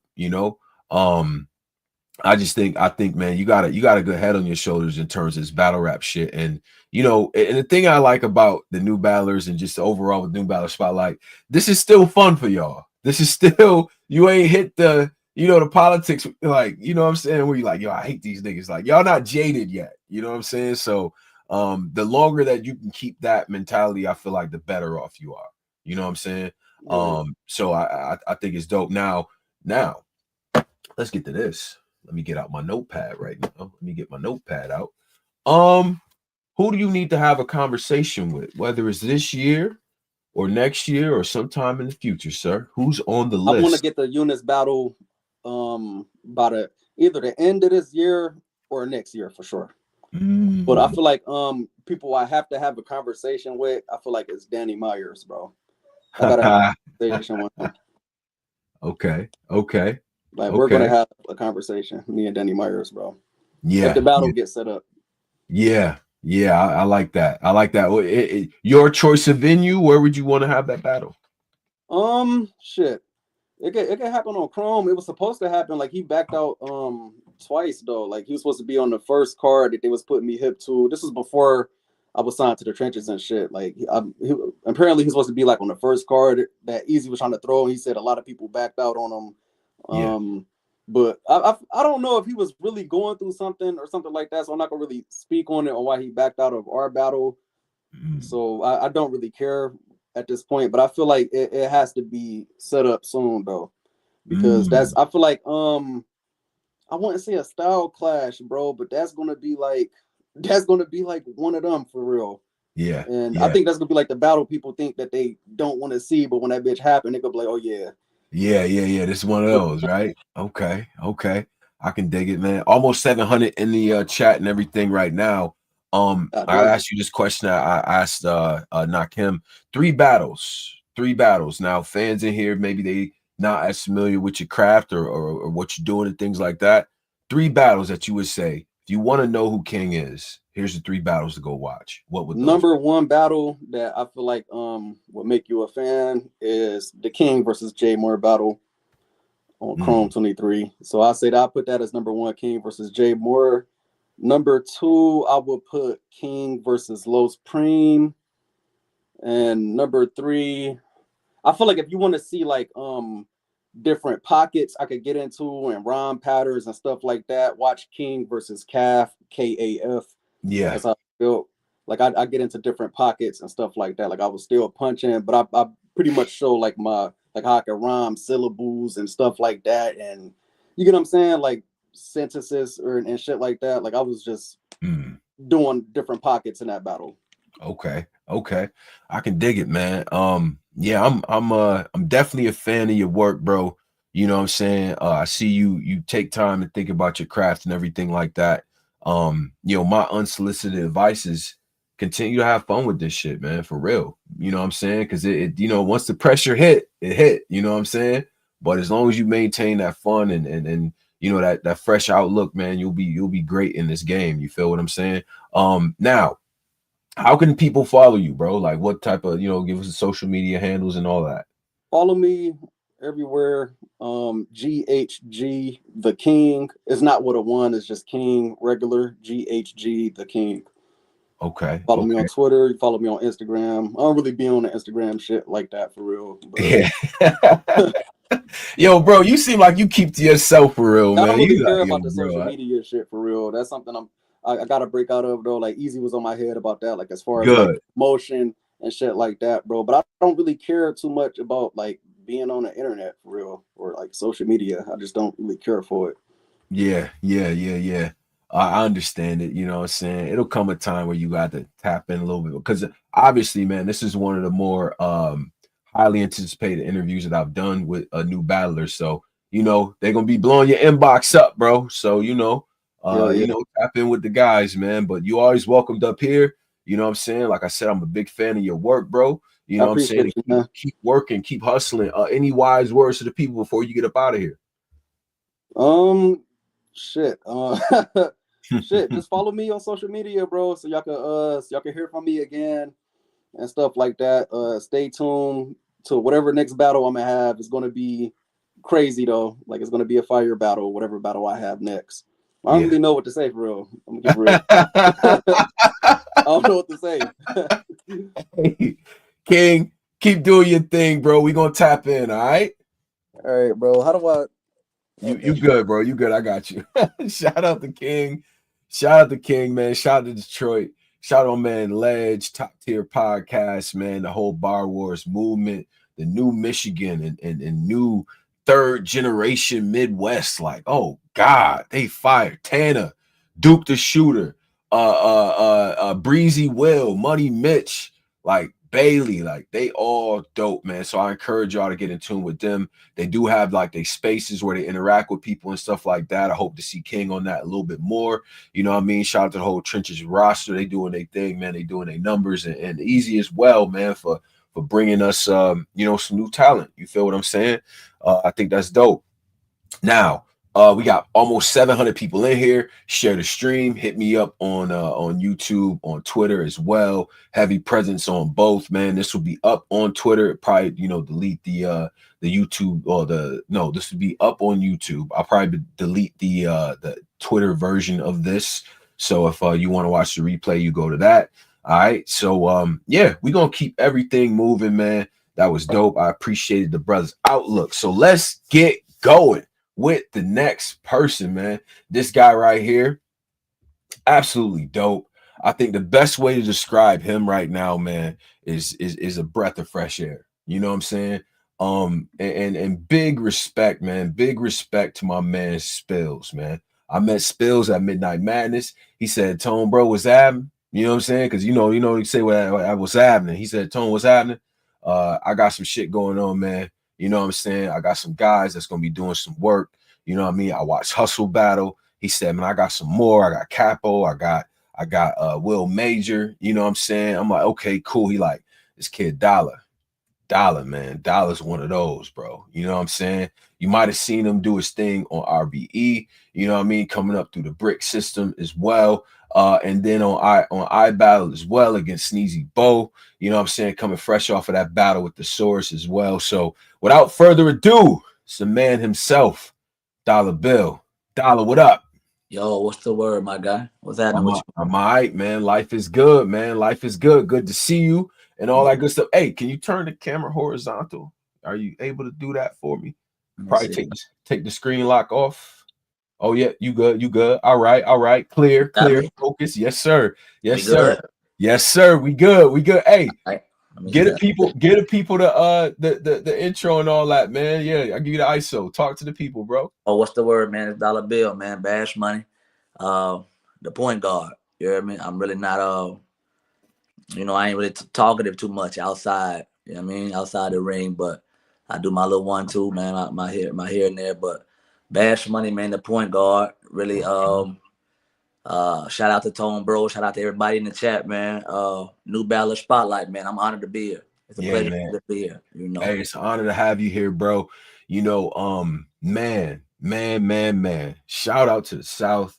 Shout out to New Orleans. Shout out to the guys that's doing their thing, man. And you know, as I said in the intro, breath of fresh air, completely unique style, rhyming structure. I have no idea sometimes what you're about to say. And I say that as a compliment, and I say that because it's like watching you battle is like, yo, where's he about to go? You know what I'm saying? You might make a joke, you might say some street shit, you know what I'm saying? Like you might do both in the same scheme. You feel what I'm saying? Yeah. And I just think it's refreshing. So I wanted to get your story because I know you don't pop out too much and talk with the people and all that. You focus on the craft. I get that. But where's Dollar coming from, man? Give us the details, the story, man, the background, the history, man. You know what I'm saying? Talk to me. Man. I'm from South Mississippi, right? So I'm from, you know, I'm from a place where, you know, a lot of stigma come with that. You know what I mean? Like a lot of when you hear Mississippi, you hear, I ain't gonna lie, the first thoughts be usually negative. Go all the way 1,000 with you, man. The first thoughts of Mississippi usually be negative, man. So I come from a place where like where that chip on your shoulder, that how you kind of like just even like the climbing back from behind. You understand what I'm saying? Damn near reaching and just racing from already a place of behind already, bro. You know what I'm saying? That's where I come from. I come from a place where I already feeling like if not statistically on paper, you know, and you know just how a nigga feel. Be it from here, it feels like we're coming from a place of being behind already, and that not too much different from New Orleans, right, or Alabama or this whole southern region. So you know, that's kind of how that whole thing. You know what I mean? Like, you know. So. Yeah. It's no, it's interesting because you know I was born in Houston. I got a lot of family in the South, and you know, talking to the guys down there, it is like, you know what, I already know that people come when I walk in a room. I feel like people gonna doubt me.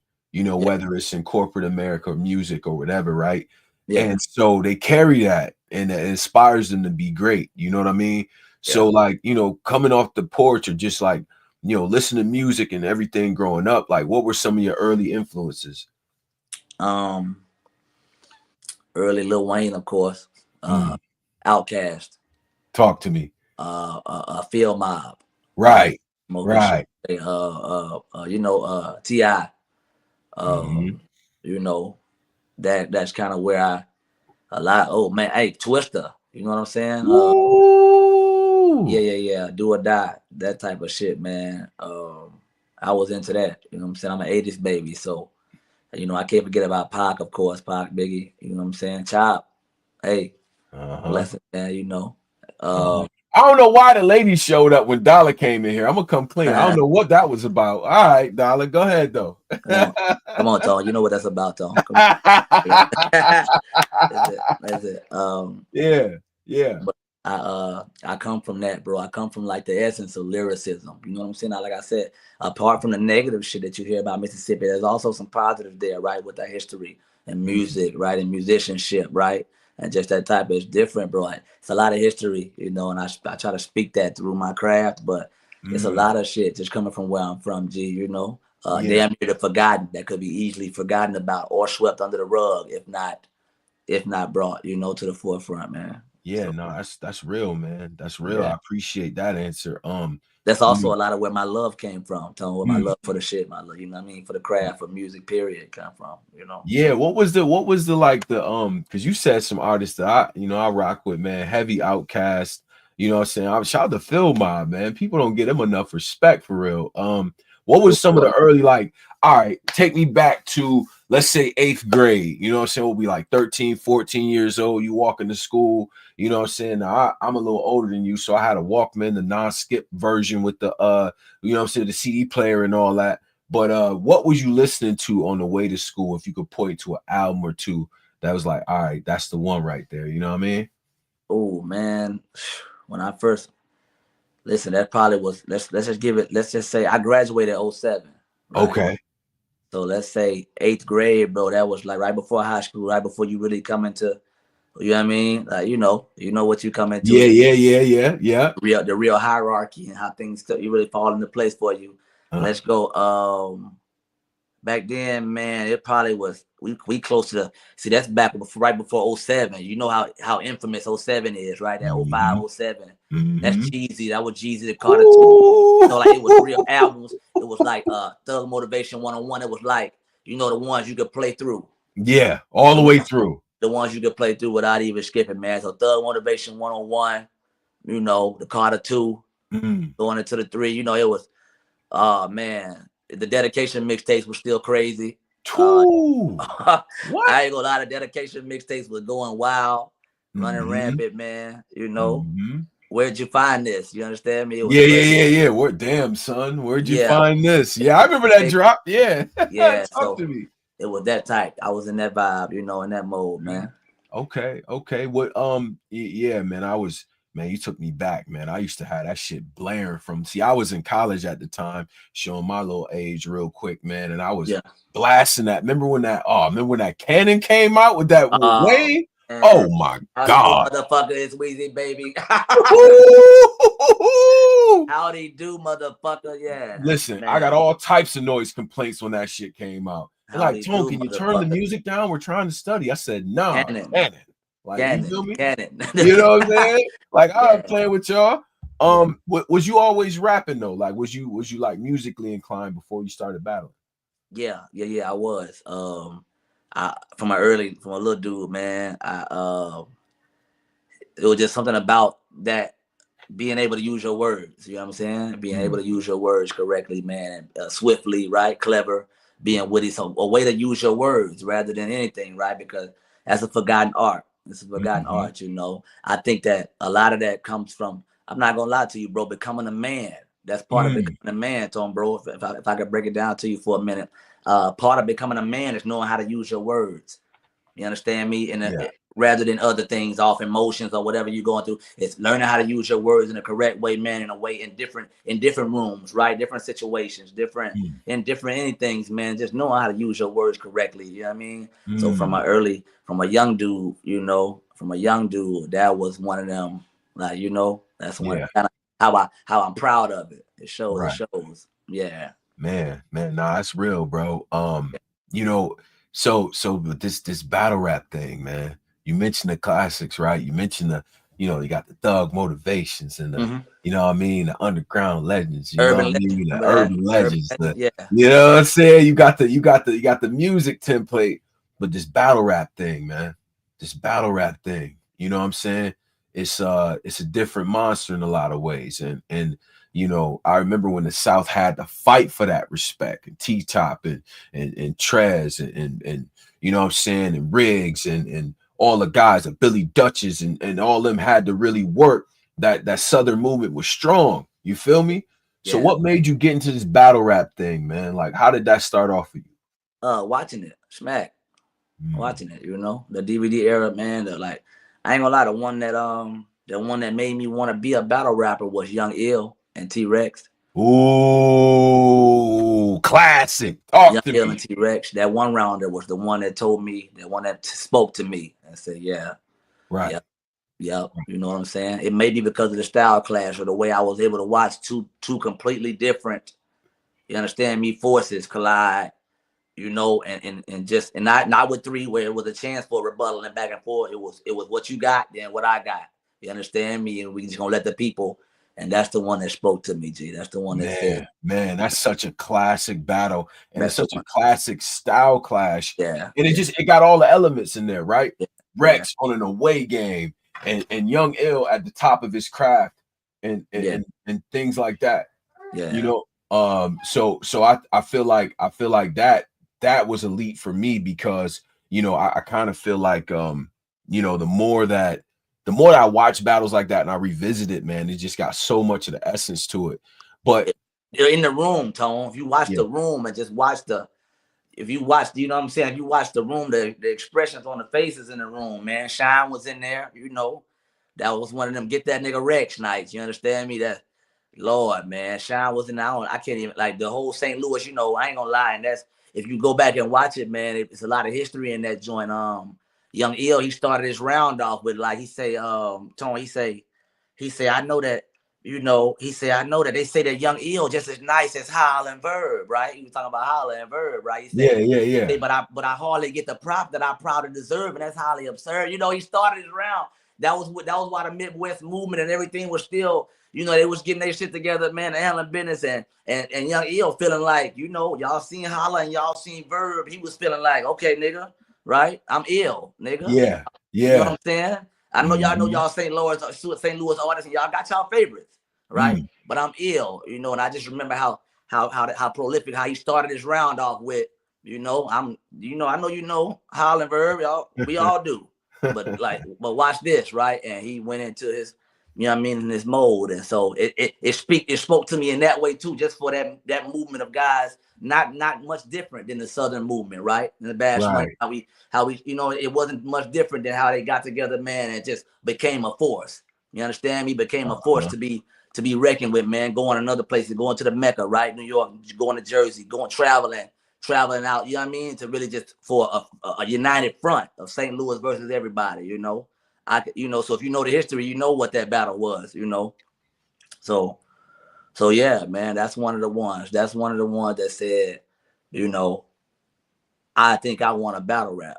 I think I think I could do this. Yeah. I think I like that shit there, you know. Man, judging by, so I think for everybody that's a fan of you, you know, and what you've been doing, your outlook on how it was growing up in the South, and then the battles that you appreciate, the more I listen to you, the more I'm piecing together the style, you know what I mean, the unorthodox, because part of battle rap is what you say, but it's also how you say it, right? It's how you put that shit together, you know what I'm saying? And like you know, just your ability to connect with people, and that's what I think jumps out about your style, you know what I'm saying? So when you decide to get off the porch, you say, you know what, I'm about to go do this. How did you get connected with the scene, man? How did you get connected with the boys, the Bash Money and all that? Watch this. As like I said before, Mississippi wasn't the biggest hub, right? The biggest as far as battle rap, just being particular, not even fans of it. I'm talking about just the interest in it was, Right.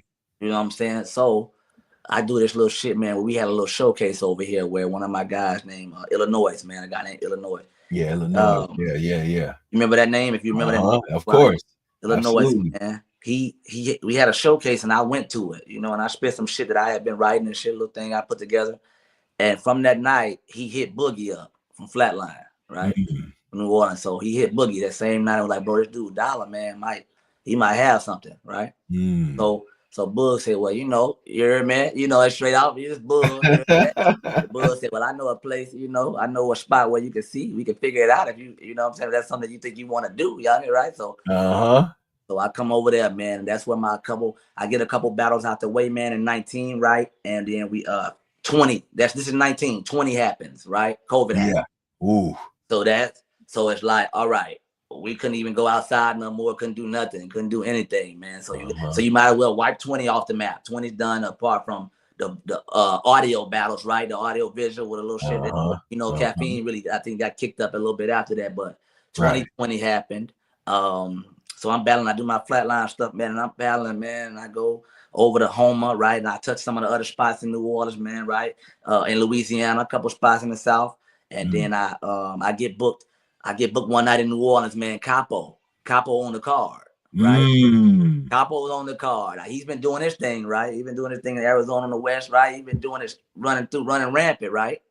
And I don't know that yet. I'm not familiar that way because I'm kind of, you know, in the full steam. I'm tunnel vision. I battled same night as Capo in New Orleans, and he lose it. He lose it in a 3-round, I think, right? And then I lose it in a 1, a crazy one-off where it's just 1-on-1 where I was flipping the building. When I say really, when the little building we was in, Tone, I was really Tone. I was really, there's footage of that out, man, somewhere, man. Shout out to G-Way. Cop was battling YL, man. Some guys, you know, shout out to him too. And man, we get in there, really just took the building and did what we wanted to do with the building, like really bad. Did what we wanted to do with the building. Like, you know what I'm saying? Like couldn't miss. Like the basket was.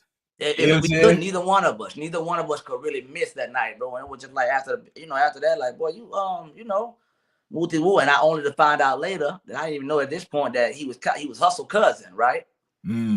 So Hustle, I think he just did Midnight Madness or was about to. He might have just done it. Just went out to Midnight Madness and got the 1-man army belt, right? So, you know what I'm saying? So it all kind of just, so Hustle Midnight Madness, right? Where they first get a chance to really see him get busy, get crazy. I ain't gonna lie, I was there, bruh. What? Yeah. Listen, man. You see how I'm tired right now? There are a couple of performances that of all the battles that I went to, was my first time seeing somebody was like, yo, who is that?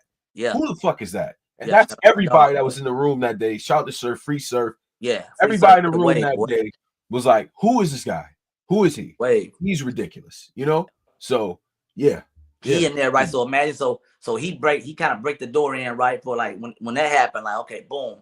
Like I went a couple weeks go by, or a week later go by, and then me and Capo, we link in New Orleans, and then we both get booked again out in Houston, right? Shout out Beretta Blaze and Scotty, right, from Houston Barcode, right? So me and Capo, we get booked out there. He battle a guy, boom, fool. He battle fool. I battle Jay Black. We get it right, Houston Barcode. Yeah, get out there, man. Once again, this time Spills in the building, right, for me and him, right? So okay, I lose it, of course. Once again, this is me, you know, this early me, right? Well, these the forgotten ones. You understand? Right. Where you had to be there, man. The Scotty and Beretta through this little joint, bro, where they had people from all over, right? Me and Capo was just chosen from the New Orleans sector, right? Like, so he had picked up guys from different, you know, 2 from each league. We go out there and run amok, right?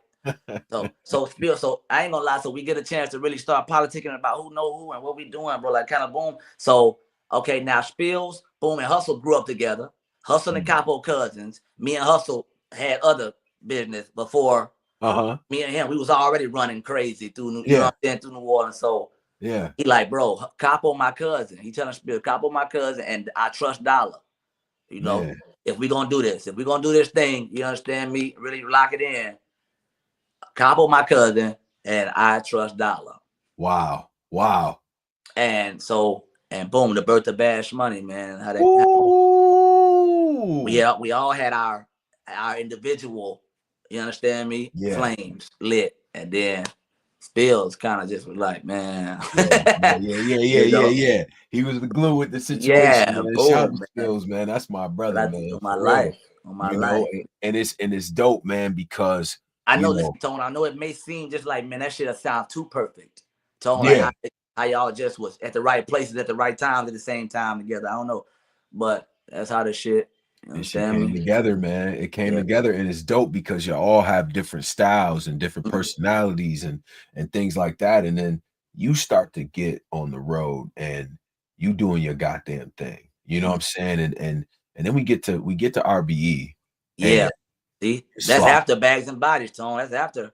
So even with Bags and Bodies, like how, like shout out to Hitman too, because look, when history is said and done, what Hitman has done as a battler and as a purveyor of talent, right? Man. You have to write that along with his legacy. Oh, man. So how did you get involved with Bags and Body, and how was that experience for you? Listen, that's crazy. Now watch how I'm tying this all down. I just was speaking about Midnight Madness, right? Surf and Bill and Jack, right, and Hustle, and how the game just boom. And then now we switch over. Now we were Hitman Holla, right? Bags and Bodies. It's another top tier, another legend tier. You understand me in the game? Yeah. And now I somehow I wake up. Listen, this spills once again, man. I wake up on a flyer, Tone. I wake up. Listen, I'm not even, like I said, COVID, right? 1920. Listen, Tone. It's fun. Listen, Tone, you think it's not? Listen, bro. Nah, listen, talk to me. Talk to me. I'm here. Bro, when you getting the exclusive right now, Tone. Listen, bro. Yeah. This is 1920 happened, right? With COVID, nobody could go outside, 21 and stuff like that. So niggas out still getting to it, right? I'm not really battle rapping right now. I'm kind of like, I'm getting shit together. I'm handling business, right? So I'm not in the battle rap thing, but I still got clips and I still got things that I was doing, little viral little moments, little clips I was just dropping throughout, wherever I was touching. Everything I was touching was just flaming. So Spills grab all that shit while I'm working, while I'm doing my thing, while I'm hopping, while I'm on the road, right? He grabbed all my shit and somehow just start letting that shit just fly, just even the clips of me before, COVID and stuff like that. And then, okay, let's say a year go by, some shit like that. And it's time for me to get back outside now. I'm feeling like, okay, I got my shit to get. It's time for me to. And as soon as I let him know that, bro, I think, it's about time I'm ready. He kind of was waiting on me. And when I let him know I was ready, it just so happened that Capo was arguing with Hitman. Listen, watch how crazy. And listen, we know him as a troll, right? Capo. Right. Yeah. And the antagonist. He is arguing that Hitman's process, like that, the whole Bags and Bodies thing, that look, I can really beat whoever. Like if I come in there, I'm gonna battle Hitman. That's how he talking. Like he talking like, yeah, I don't really all of you got your guys. I know you got your guys and all that Hitman, but if I come, I'm trying to battle you. So just him big talking like that. You understand? Yeah. Him big mouthing like that, and then Spill just another. That was just another force that you just really not. It's hard to just not make be quiet. You're not gonna. Yeah. You know what I'm saying? So he's like, okay, so, right? So he like, so you telling me you think that your guys in the house like can't be fucked with is what you're telling me? And Hitman like, what y'all? I like this talk. I like that. Hitman. Oh, I like that type of. Yeah. Listen, I wake up on a flyer across from Banks to God. Capo battling B-Mac, Hustle battling Yogi, you understand me, and Rock Lee battling Blue Coca. That's how Intruders won. Shout out to Intruders 2. We about to do that March 1st in Atlanta, Tone. You know what I mean? Versus Fate. Bags and Bodies versus the Riot. Crazy shit, right? We talking about Intruders 1. I wake up on a flyer. I told Spills I'm ready to rap again. I wake up. It's money on the floor. You want to rap? Let's go. Let's get to it. Ooh. You know what I'm saying? Let's get to it. Yeah. Fast forward to Intruders 1 with Bags and Bodies, man. Shout out to Hitman Holla. Man, that's incredible. This whole story is incredible, bro. Yeah, man. It is. Shout out to Tata. She said this is when I became a Dollar fan. Yeah. You know what I'm saying? Yeah. And you know what I like about the whole Bash Money crew is that I love you too, boo. Y'all not afraid to bet on yourselves, man. Y'all not afraid to. That's how they know us. That's how they got it. That's how they came to know us, Tom. And that's the reason why I respect y'all, because y'all like, yo, what? My man over here what's up? Because that's the essence right there. You know what I'm saying? You nice, he nice. That was my first major PPV too, Tone. That was my first major live stream, my first major as a culture, the whole culture could, you understand me? And that's how they came to know us. From that point, they came to know us as them boys that's not gonna back down, whatever amount, whatever you wanna. You got guys that rap, we got guys that rap better, whatever you want to do. You know what I'm saying? That's just kind of how. And then, so you add that with Spills' approach, you understand me? And Capo's, his promo, how he promote himself and how he's able to advertise in there with my humility, but my firecrackerness, right? So add that with Hustle's got the art of like surprise almost, or suspense. You never know because he don't talk enough. He's not out enough. So we put all that together in a ball, man, and that's how it sort of almost because we different. It's why it works. Yeah, man. Wow. Almost 1,000 people in here right now. You know what I'm saying? And stay in tune and things, because because all of this is dope, man, and it really speaks to the like the drive. You know what I'm saying? Yeah. And I like the fact that y'all didn't ask for nothing. Y'all came through and took everything. Nope. That's crazy. And it's very similar to the Cash Money records, like shout out to Baby and Wayne and them. They kicked in the door. I seen them in Rochester, New York, bro. I was about 13 years old. Best concert I ever been to. I said, oh no, these niggas are stars. And you know, I'm a Section 8 baby. So yeah, we had the aluminum foil in the teeth trying to be these niggas, man. Yeah. You know what I'm saying? So you can kind of tell just how damn near almost if you look at them just all in the same picture, it's almost unlikely looking. But boy, does it work? Does it work? It works. Boy, that's a fact, bro. That's a fact. And, shout out to my gang, man, for real. Shout out to you, Tone. And nah, big shout out to you, bro. I appreciate this story, and I think a lot of the fans. This is why I do this, because you know it's a lot that goes on to like formulate, because all this stuff makes up what an MC is. You know what I mean? Yeah. The trials and tribulations and the moments of just serendipity where things just come together. You know what I mean? And it's just like, damn, son, I just was in the right place at the right time with the right amount of hunger and took advantage of that situation. You know what I'm saying? So that shit is dope. RBE, Rare Breed Entertainment, man. You know what I'm saying? You one of the guys that really stuck to that movement. You stuck with the craft. You believed in the process. And I feel like you are the, you know, the main product, you know what I'm saying, that came out of that situation. Even with all the controversy, you get up to the point where now you battling the likes of Thesaurus, man. Yeah. An absolute Hall of Famer, legend. Right in there, and he was not trying to take it easy on you that day at all. Oh, you caught that one? You watched that one? Yeah, I watched that one, bro. Hell yeah, I watched it. I said, oh, the source, you came to rap, didn't you? Okay. Didn't he come to rap, boy? You know what I'm saying? So it's just like the value of being on RBE for you. You know what I'm saying? What is added to your career, even with some of the, you know, the drama and all that stuff is well documented, but I'm not really here for that. But what have you learned throughout that whole process? Like, you know what I'm saying? What have you learned from being on that platform and stuff? How has that shaped you as a MC? Shout out to ARP, man. Shout out to ARP. Shout out to Wayne. Shout out to Lawrence, man. I'm not gonna lie to you, bro. That fell about. Once again, it's gonna seem like each one of these stories, Tone, is like, okay, once again, we had a process, right? Wing had a process with the bricks, right, and the intake. How she, you know, how she was doing her developmental process then, right? Once again, here we go with Spills, you know, already in conversations with her. You know what I'm saying? Mm-hmm. She had her thing where I got a process, and if you want to come over here, I don't know, you know, coming through the process, and Spills like, I got like my dog ain't really.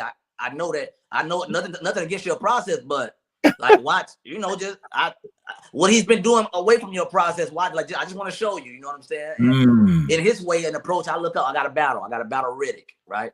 I got to battle Riddick to either go back through the intake process, which was the developmental process to the bricks, or become a brick. So either I come over here and do what I'm supposed to do, or I got to go back through the intake process from the beginning. And you know what I'm saying? And once again, here we are betting on ourselves, Tone, bro. Here we are betting on ourselves, man. And I battle young Riddick. You know, shout out to Riddick. I battle Riddick, you know, and I guess based on, you know, trajectory after that, you can see how that went. Yeah, that's my dog. Listen, Riddick, you know, after that we had Murder, right? The Murder. You know, murder, you know, big murder, right? Yeah, big murder. Yeah, right. Talk to me. So I get Murder after that. Then I get Jay Breed, which is one of the top, the hierarchy over there. You know, at the time, Jay Breed, you know, he Breed. Yeah. So big dog. I Breed over there, right? Riddick, Murder, Breed, you know, and then here we go. I'm putting work in, right? I'm running. I'm putting work in. Bricks versus Battle Academy comes about. You get Mars. I get top floor Mars. You understand me? So boom. Once again, it's a chance for me to kind of shine through whatever the controversy was, right? Whatever was going on, whatever wasn't going on, the venue, the location, whatever the aesthetics looked like, whatever was going on with whatever, man. It was a chance for me to really shine through once again. Really kind of, I wouldn't say prevail over, but like just really find a way to shine, to make my light shine through whatever, man. And that was one of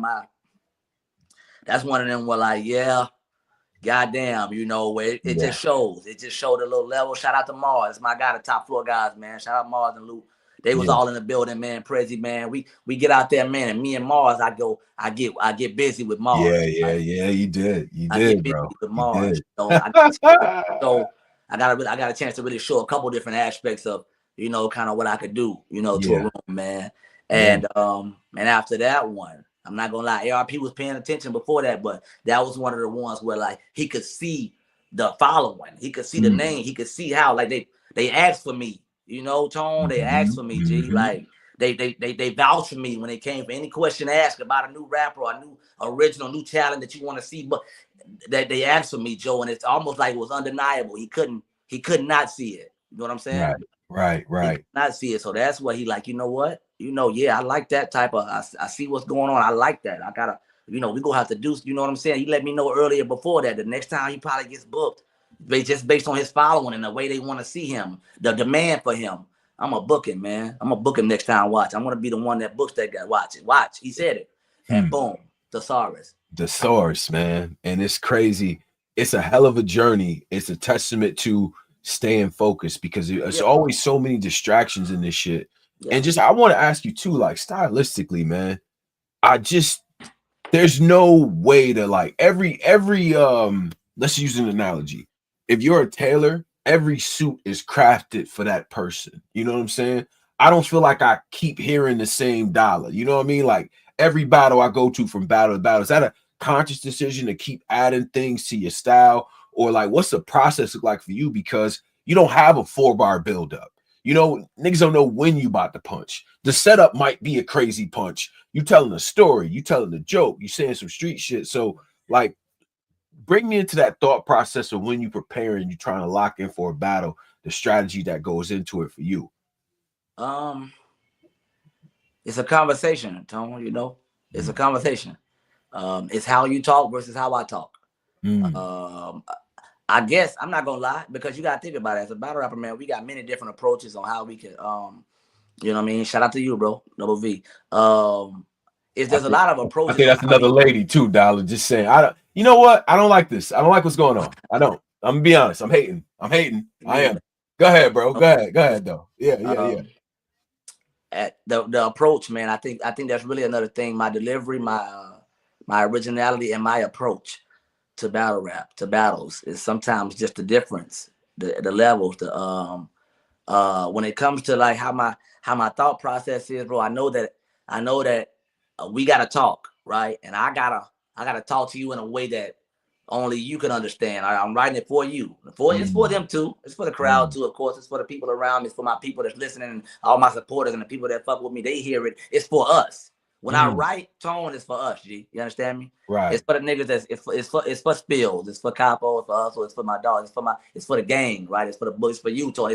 It's for my people. The people that fuck with what I do. The people that want to hear me. And as you notice, Tone, they lean on my every. You understand me? My every word. I just got a way of doing that, of drawing them to me. Right. So once I got them with me, Tone. Now the rest of this conversation is all about how I want to, how I want to take it, where I want to take you to, at the highest points and the lowest, of where I want to take you throughout, And by the time I finish talking, like it's like, yo, what is he gonna say in response to that? What is he gonna say in response? Around. And even the preparation, I try to put myself in the shoes of people that gotta prepare. You don't know what this nigga about to say. You have no idea. You know what I'm saying? You may follow up a bar heavy round with, all right, yo, I got a story I'm about to tell, or you know what I'm saying, that leads into a punch or that leads into a scheme. And I just feel like it's refreshing because you're not following a blueprint. You know what I mean? I can't even really pinpoint what stylistically has influenced you. You know what I mean? I hear a little T-top in the voice sometimes in the storytelling and things like that. But what would you say are some of your main influences, or at least the people that you watch that say, you know what? Let me take it to another level. You know what I'm saying? The people that's out here doing this shit, like who would you say those people would be? Free the Wave, man. Free the Wave. He was one of those guys who I could, from watching him, you could just tell it was just something about the way you give your message out, not so much aggressive all the time a slick, a conversationalist all the time, right? Or the schemes and all that and the punches all the time. You never do anything all the time, right? Have a toolbox, have a flurry of different attributes. If you want to throw your comedy, a little bit of that stage presence, a little bit of crowd interaction, throw some of that, put some of that, boom. So it's not that I'm starting to add things in there, Tone. It's that I'm still figuring out what you know, what I'm good at. I'm still figuring out what I could do. You know what I mean? What I could do. So that's why you see it. It may seem like I'm adding stuff every battle, when the truth is I'm still figuring out. I'm still figuring out, you know, I'm still fine tuning on. You know, showing them that, bring that, put a little bit of that. I like to do a but serve your kill. You know what I mean? Okay. And I like to do this. I like to I call it the casual fan test, right? Like I got boys that were in the battle rap during the DVD era. Maybe they casuals, they maybe pay attention to a couple big cars here and there. So they always ask me like, yo, who the new niggas I need to go watch? Who the niggas? Okay. All right, I put on one of your battles, right?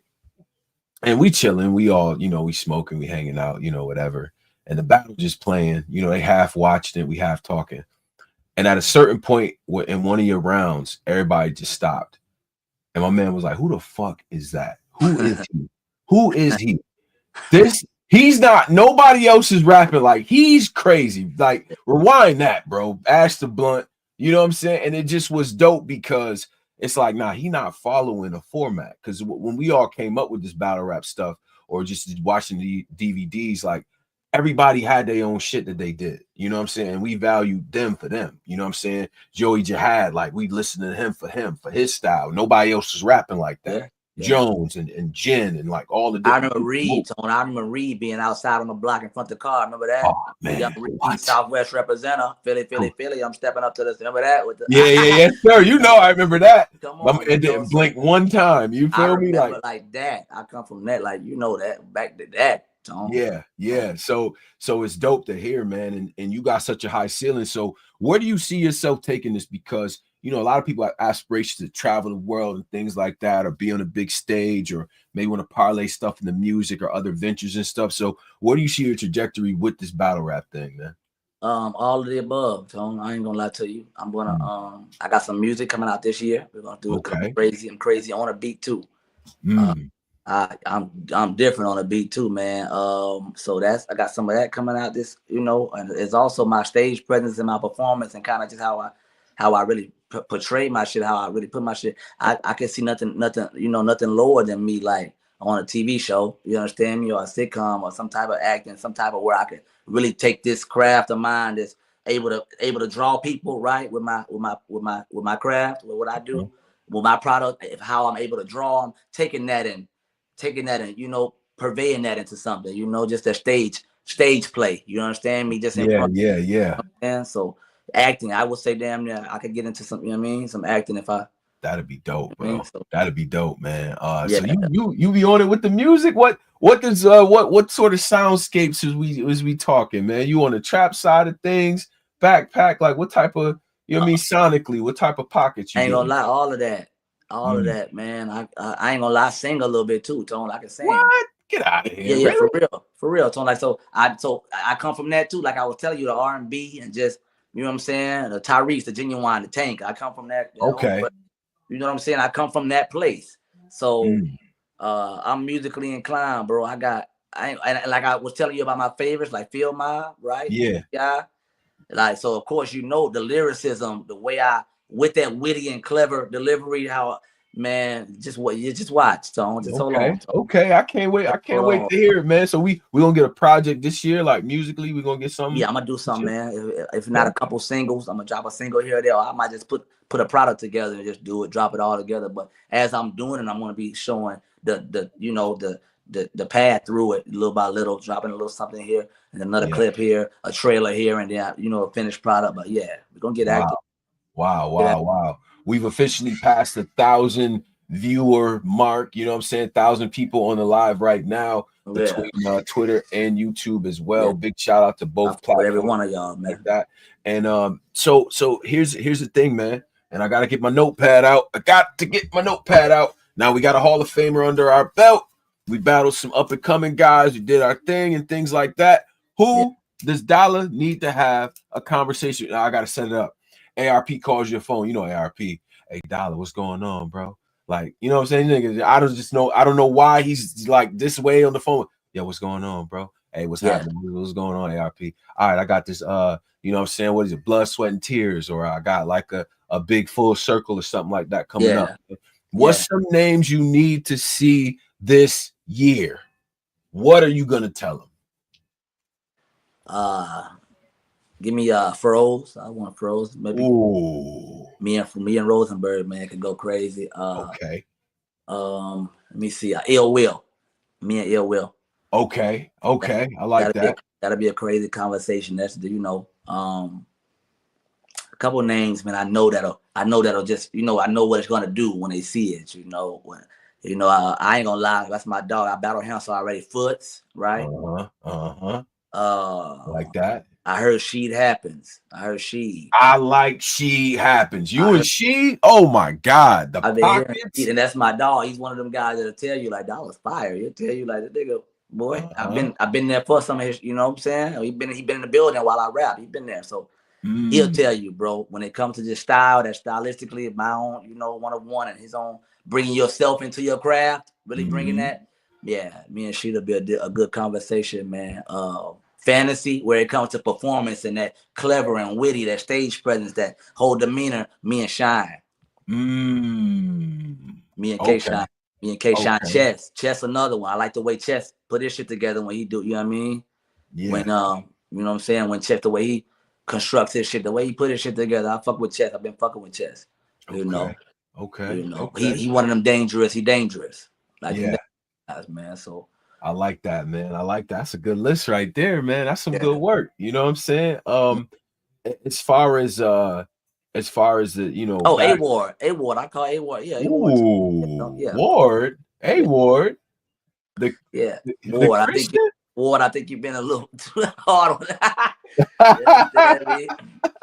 You've been a little too hard on the beaver, G. You understand me? So, yeah, he another one, man. I told him lace his boots up, man. So he saw, saw me the little thing with him tying his shoes up. I was like, come on, man. I gotta shout to Tata. You know what I'm saying? She say any ladies on the list, man, that you need. Ladies. Damn, I was just talking about this earlier. I'm gonna tell you, I like the way Hart put her shit together. Ooh. I like the way Hart Hart pin her shit. I like the way she put how her punches. I like the way she box. You understand me? I like the way she fight. That's another one. Hart 40. But I love them. I love 40. Like, I love them. We all do, man. But just the way, even the creativity part of how 40 do hers. Right, that make it crazy. I don't know what I would say to him. You understand? but I know that, you know what I'm saying. That's two of my one of the once again fantasies, man. Was like, when it came to a style where we could get up there and really get crazy, man. And as far as a new female, I guess a newer, somebody really just, she got to be really talking that shit, Tone. Like she really got to be herself, right? Be like one of her, like her own. You know what I'm saying? And really bring her craft, because to fuck with me, you're going to have to like bring some of yourself into your craft. You understand me? Bring some of your personality. You're going to need to show the people that, because that's what I do. You're going to need to do that. So as far as one of the new females, man, I can't even just throw me, you know what I mean? Anybody. Big Ice would be dope. You like Big? I like Big Ice from Houston. Shout out Big Ice. I just saw her. I just saw Big Ice versus Official, man, in New Orleans. Yeah. I like her. I like Chirac. You know what I'm saying? She does her thing. Shout out. You and Versa would be dope too. Liza Versa. You know what I'm saying?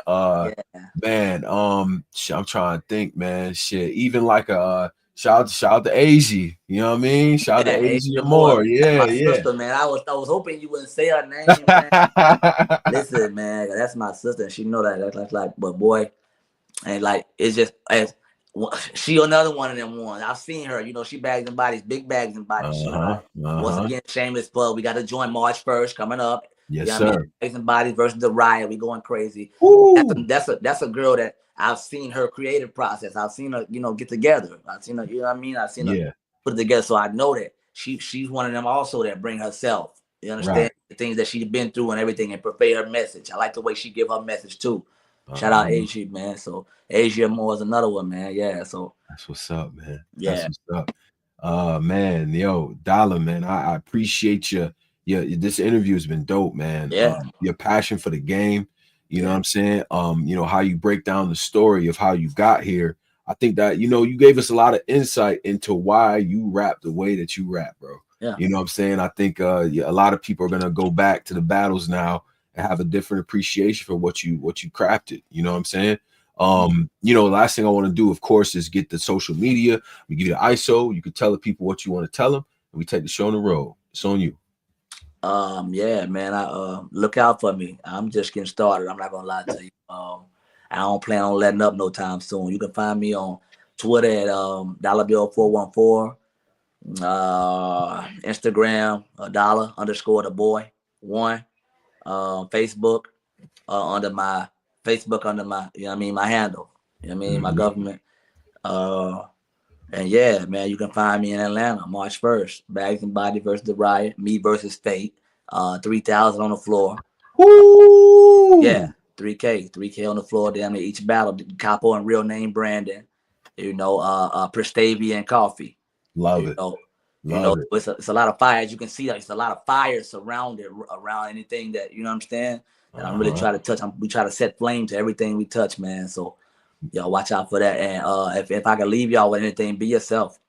Be yourself. You know what I mean? That's real, man. That's real, bro. I definitely appreciate you, brother. You know what I mean? This would be the first of many sync ups that we have. You know what I'm saying? Shout out to my brother Spill. Send him my best and all the Bash Money crew, man, because y'all doing y'all goddamn thing. All right. So you be good, man. Until next time, bro. Appreciate you, G. I appreciate y'all. No doubt, brother. Peace, man. Peace, man. Shout out to Dollar. Shout out to Dollar. That was dope. That is why I do this. That is why. Like, all of these have been fire. And this is exactly why, because now y'all get to know the MCs, you know what I'm saying? So, like, even when they get to that higher, that higher level, because I like to do like an anthology where I can go back interviews before and see how you was talking 5 years ago compared to where you at now. You know what I'm saying? So, man, Dollar is dope. And again, Riot versus Bags and Bodies is going to be fire. You know what I'm saying? A bunch of dope artists on that card, hosted by my man Cali Smooth. Cali Smooth, man. This is all full disclosure here. I do manage him. And we talked about it. It's like, Bags and Bodies champion, but you're from the West. You know what I'm saying? So, all right, you know what I mean? But shout out to them for making that for making that connection and having bro host that, because I think that's extra dope. But let's get to some more. All right. So we got one more guest coming up here, man. This guy is absolutely fire. Dope. Straight up. Western Conference, NorCal. Yeah. You know what I'm saying? In Sacramento. I've been up there. I'm going to be honest. Some of the best weather in the country. Hands down. I see why people go there and like never leave, because it's like 75 degrees, 70 degrees, like year round. Straight up. Like, you know what I'm saying? Sun's in the sky. The girls is beautiful. The people is real cool. Everybody's just a vibe, man. And they got some good hydroponics up there. They got some good green up there. But anyway, let's get to this, man. This guy has done his goddamn thing, man. Shout out to the Westworld, man. Shout out to URL as well. Shout out to that whole thing. And I want to shout out my man too, because actually this is dope, because just like Dollars with Spills, who I have an immense amount of respect for what he's doing as far as in the managerial space, like I am, and he's a part of Doc Rowe. And Doc has been doing his damn thing, promoting his artists and things like that, man. So along with people like Ghost and Eunice and you know what I'm saying, Rock Lee, and it's just the whole crew, man. I love what they putting together, man. But this person right here, he has a dope ass battle out right now against Hansel, who I also think is one of the best new guys out of the West. Without further ado, this is Justice, what up, bro? Yo, y'all hear me? Yeah, we hear you. Y'all hear Now, me? I do need you to do one thing. Can you turn the camera Oh, horizontal, sir? my fault. This is my first time. That better? Hey, you good? Yes, sir. Yes. Right. Everything is good. You got the dreads out, the beanie on. Talk to the people, man. You got the ISO. Tell them what you need to tell them. What's good, man? First of all, thank you, Tombo. Appreciate you for having me on here, bro. You know what I'm saying? Just like you just said, I appreciate you shouting out that battle. It's coming off a fire battle with Hansel on Westworld, my home league. You know, I'm feeling good. I got a lot of momentum right now, you know, but it's just the beginning. Like Kobe would say, man, the job's not finished, man. There's a lot more work to do. I'm excited for this year, bro. And I'm excited for what's ahead. Yeah, man. Yeah, no, I'm liking it, man, because you know, I got a lot of respect for the West, man. Shout out to G Will, Don Nino. G Will. You know what I'm saying? Like the guy really out west that's really moving around out there and stuff like that. And then the NorCal guys, man, you know, Next and Dev the Demon, you know, Dev, you know what I'm saying? Like all the guys. Frack, I see my man Frack too. Frack, you made me proud. I gotta be honest. You made me proud what you're doing, you know? He's a dog. He's going off to other ventures and stuff. So that's dope. That's dope to see. Absolutely. You still got your legends on the court, man. Passwords, big shout out to him. But you from NorCal, you know? Sacramento. Yeah, Sacramento. Born and raised in Sacramento. How is it like growing up there? Because you know, I've been to the Bay. Really enjoyed it out there and stuff like that. You know, almost took a job in Oakland as well. How is it growing up in Sacramento, man? It's a dope place. You know, it has its perks. You know, it's also like people wouldn't know it from the outside, but it's a lot going on out here. I love this city, man. It sculpted me. It made me tough. You know, it made me hungry. It's also kind of like, especially on battle rap, it's like a small market. So, you know, we don't get like crazy opportunities. So that's why I rap every time. Like, it's my last, bro. Some people be like, oh, you rap your heart out. I do. Because it's like, bro, I come from humble beginnings. So I just keep that chip on my shoulder. That's the best way I could describe this city. Just a chip on your shoulder. Everybody has it. It's not just me. So. Yeah, man. It's you know, it's interesting though, because you know, the hip hop scene out there, just from the cursory knowledge that I know about Northern California, it's a completely different scene. You know what I'm saying? Yeah, definitely different. As far as the influences for you, you know, just growing up and listening to hip hop and just being a part of the culture, like who, like artistically, who sort of influenced you jumping off the porch? You know what I mean? Oh, you mean like just like overall music? Music. Okay. Yeah. It's a mix because like you know, I got the Northern California E40s, the Mac Dre's, but my dad is from New York. My dad's from Queens. So as a kid, I always loved New York, like East Coast. That's honestly how I found battle rap, just because I like my dad. I always like, it was kind of a way to connect with him. So I kind of like always had love for stuff on the East Coast. But, you know, I grew up on, you know, the Snoops, the Mac Dre, the E40s, all that. But my favorite rapper was 50 Cent. Like, talk that. You couldn't tell me, still to this day, you can't tell me nothing about 50 Cent. Like, that's my dog. Like, yeah, that was my favorite rapper. So. Okay. So Pops was from out here. So I know you know, people, especially from New York City and stuff, you know, when they go to other places, like, see, New York dudes, like, before they argue with you or if they get mad, they're gonna tell you where they from. You know what I'm saying? I'm from Brooklyn. I'm from Queens. No, I'm from Harlem. You heard? I'm from Harlem. Bro, I love that. They rep it. They bleed that. Like, bro, you could be arguing about anything, cartoons, cereal. Like, you're like, yo, I'm from Brooklyn, man. I'm telling you right now. Yeah, exactly. 100 votes is what you need, son. Like, you know what I'm saying? So, that's a fact. So my dad do that same shit. So you already was ingrained with like kind of the lyrically inclined, more kind of hip hop and stuff. So that's dope. Yeah, man. You had like a diverse template, and I ain't gonna front, man. When it was a time in my life where, you know, when I really got on the Bay Area sound with like Mac Dre and E40, and when that tell me when the Go came out, listen, I'm a little old. Jesus Christ had dread, so shake him. Shake him. Bro, listen, man. Boy. I almost lost my life that summer. That's a whole nother story for a whole nother day. Hey, that's crazy. You hear me? But so growing up out there and stuff like that. So you like, what type of shit was you into? Like, was you like sports inclined, or like what type of shit was you doing, like school wise and stuff like that? I was definitely into sports. I played basketball, a little bit of football, you know what I mean? And I was just, you know, just outside a little bit, just a little bit of everything. But I definitely was hooping for sure. I always was into music too. Yeah, I still hoop, you know what I mean? Okay. Still hoop to this day. You know, I know a lot of battle rappers like to act like they hoop. Yeah. So I can't wait for one of these events. Or let's link up and let's hoop. We gonna hoop, man. We gonna see. We gonna see. All I need to see is you dribble a couple times and shoot a shot to know if you really can hoop, bro.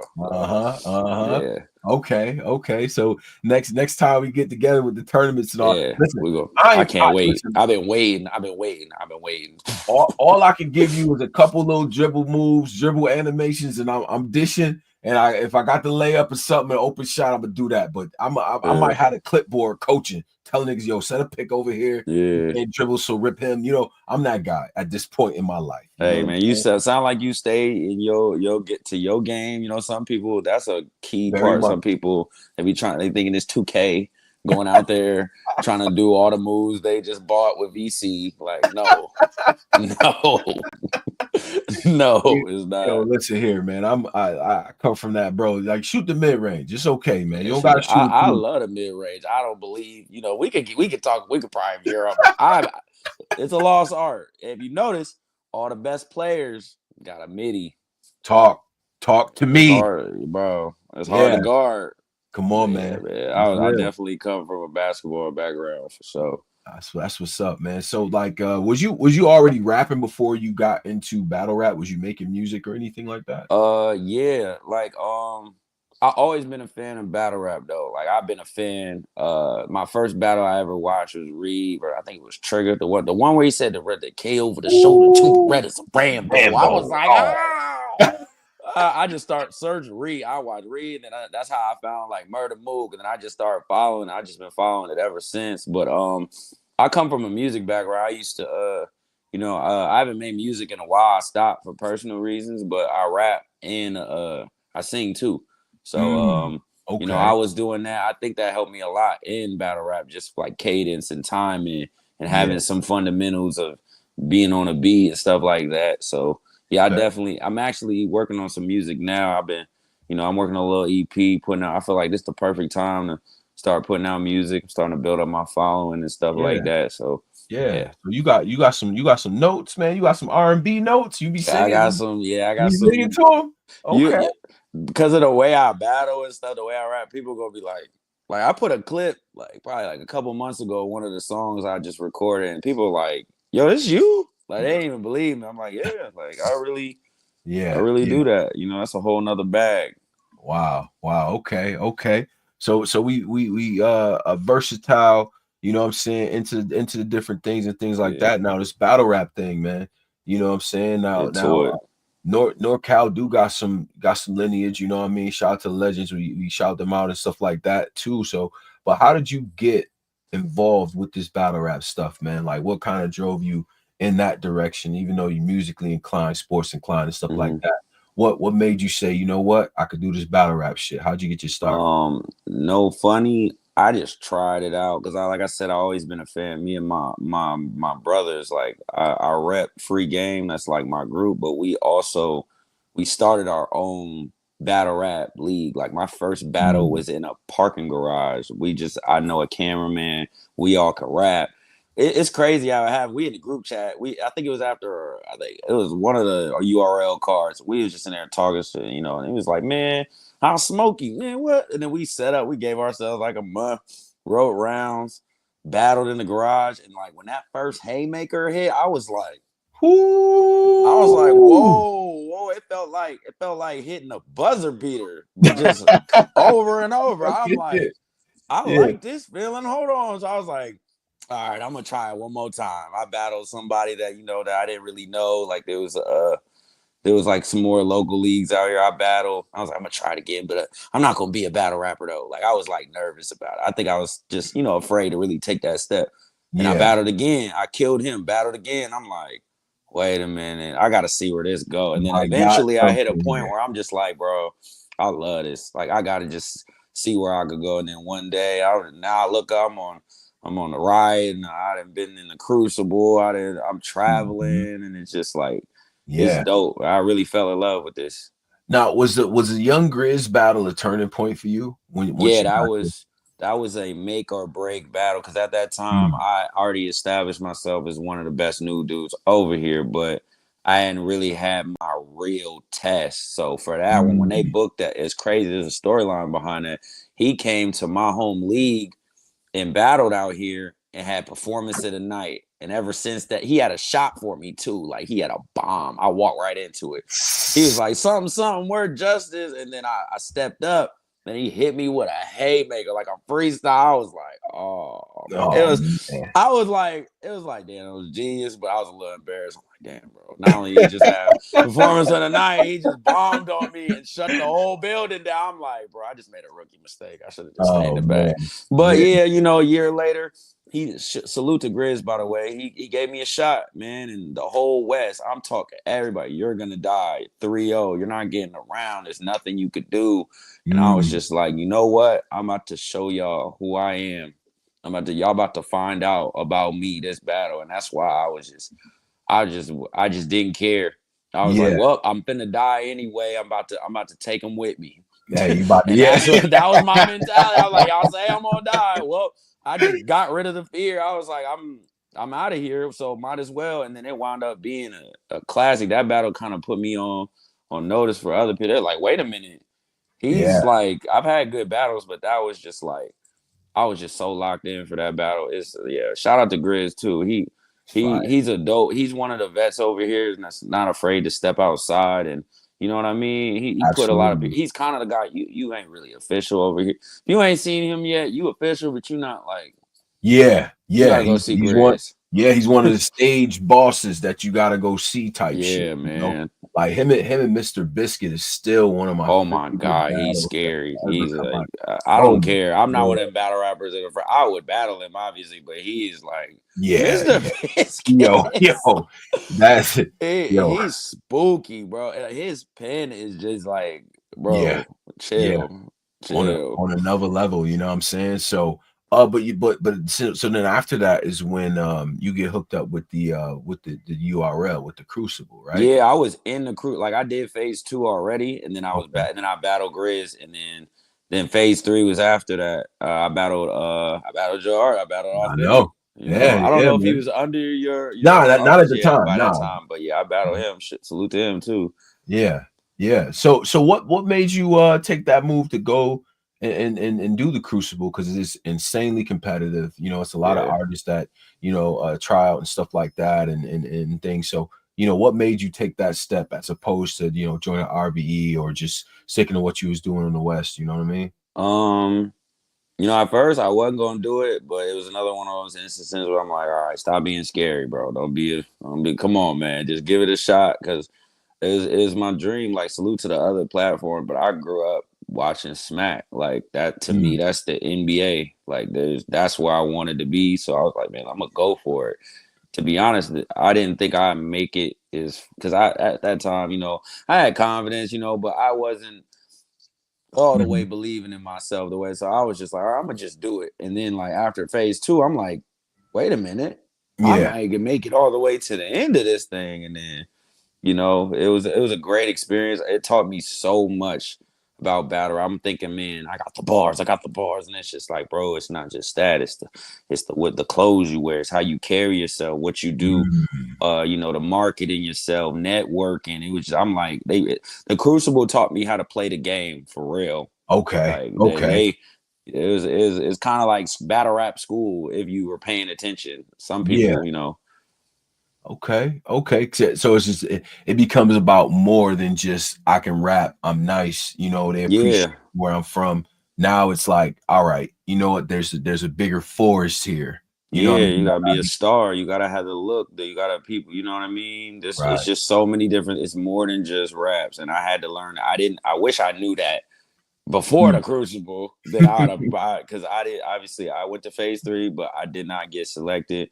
I was like, P even told me, he was like, yeah, you was like this close to making it. I'm like, man, that hurt me, man. I ain't gonna lie. That was like the that was, I felt like at the day that was the best performance I'd ever had. I felt like I just didn't know what else I could do. Like I gave that everything I had, and it just didn't work out. But it made me stronger, honestly. Now I'm 10 times better than that now. I didn't see it at the time.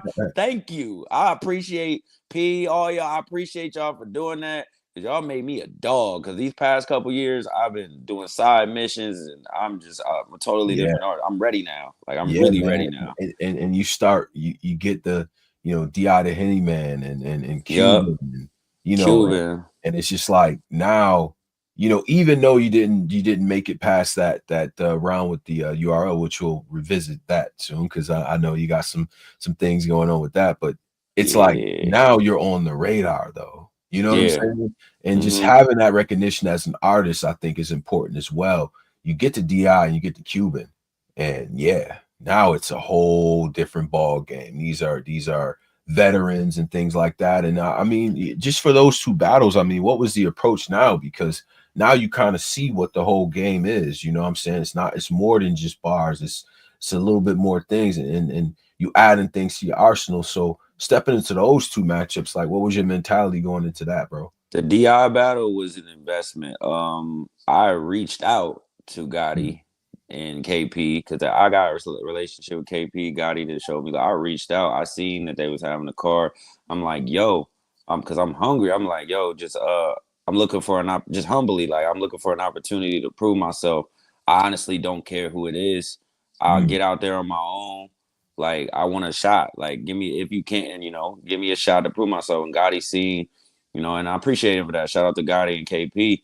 And they lined me in Henny Man up. I flew myself out there. They helped out with a little bit, of course, but I invested in myself, because I knew what that car was gonna be. Hansel, Eunice, Jazz, and I'm like, nah, I don't care who it is. Just get me on the car. I'll take care of the rest, because I just wanted to get exposure. There's a lot of names in the building, bloggers, people, just a way to, I'm like, all right, I'm not in the Crucible right now, but when that next one come around, I just gotta, until then, I gotta get my name out there. I gotta get outside, get in front of people, and it was successful. A lot of people that, I've been like talking to on Twitter and stuff like that, that was their first time seeing me. They're like, wait a minute, he might have something, so salute to them. And then for the Cuban battle, shout out to Doc. He, my manager, like I that was the day Doc became my manager. Oh wow. Best decision I ever made in this battle. how have you been working with Doc, man? Because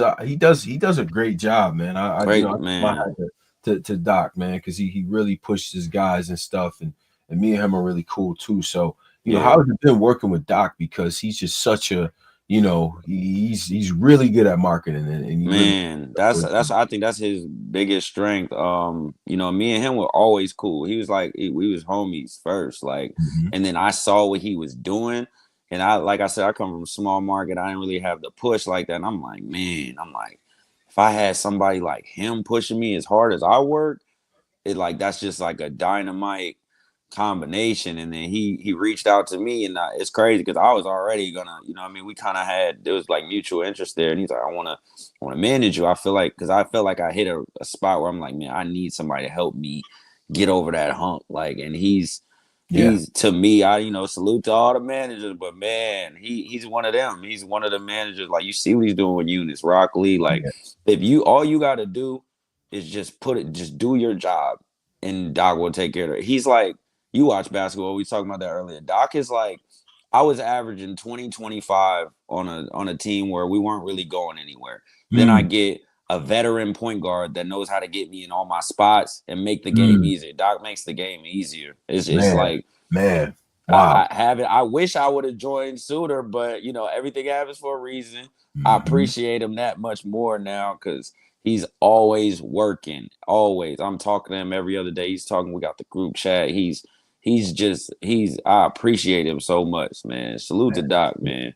That's excellent, man. And you know, as a manager myself, that is the highest compliment you could you can get, right? Is, you know, yo, he makes the game easier for me, right? Like, you know, and all you have to do is rap. You have to go in there and you do your thing, and it's like, you know, you come out, you talk to people. I see you talking to the people more and stuff like that, and you on the radar, man. This Hansel battle. I think we had 10K yet. Crazy. We was like 100. We might be at 10K in like less than a week. Man, that battle is insane, and it was dope because Hansel is so highly regarded. I know you had a little segment about this, like they chose to push you over me, and I had to. You feel me? That's my dog, though. That's my dog. Like me and him, like I consider him a friend in this. So that was a little bit of a different battle. Because it's like, all right, we close. Everybody's seen us these past couple of years. We be in the spaces, joking and all that. So it was like, all right, you my dog. But we just got to go in the backyard and throw hands real quick. Best man win. You know what I'm saying? Right. It was cool, too, because I was just like, I'm not about to do no corny. Like, in the promo, people were complaining, like, oh, you guys are super friendly. I'm like, well, I know him and I know me.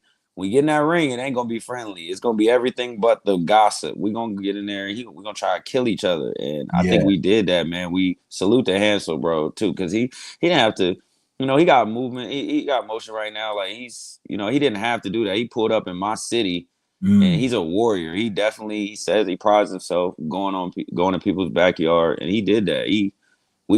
That was the best 3 rounds I ever stood in front of. Man, that was such a dope battle, bro. The water flips, the shit that he had the best Justise flips I ever heard. He had one in particular. He said, I'm Justice's biggest test. That's the bar. I was like, I had to keep my defense and act like, man, that's all right. Like, in my head, I'm like, bro, what? What? I'm like, bro. That was crazy, bro. Hansel is a dog, man. So he got a battle, and he's battling tomorrow. He right back outside, man. Salute to him. Me and him. That battle, you know, I got the judge's decision, but like, even like bigger than the Michael Phelps, man. I was like Phelps. Like the water boy, and they know I could touch. I'm from Northern. We talked about that earlier.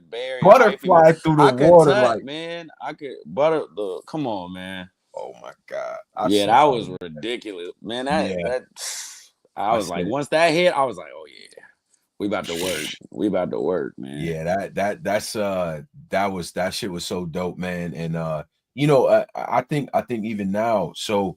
You know, so with the URL situation now, you know, because Doc was, you know, he's talking about it and stuff, and shout out to Ghost as well. Yeah, shout out my brother Ghost, man. And you know, so now, you know, I don't know how much we could talk about it, but man, it's the future is bright, so to speak, right? Future is definitely bright. Stay tuned, man. Yeah, man. Yeah. So I like it, man. I like it. I like what's going on now. As far as, you know, because I always talk about like, you know, influences or just people that keep you, you know, sort of in that mode. You know what I mean? People like, because every battler watches battles on some level, right?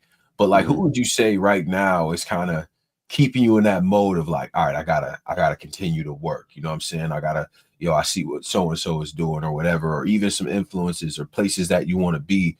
You know, who you feel like are those people that when you go to put pen to pad, it's like, all right, this dude just had this performance, so let me go out here and do this. Like, you know, what are some of the influences that you got in this game right now? Yeah, I got 2, man. And all my people in the chat, they know me, Tay-Rock and Rum Nitty. Those 2 can't, like, those is my like goats. Like, for different reasons.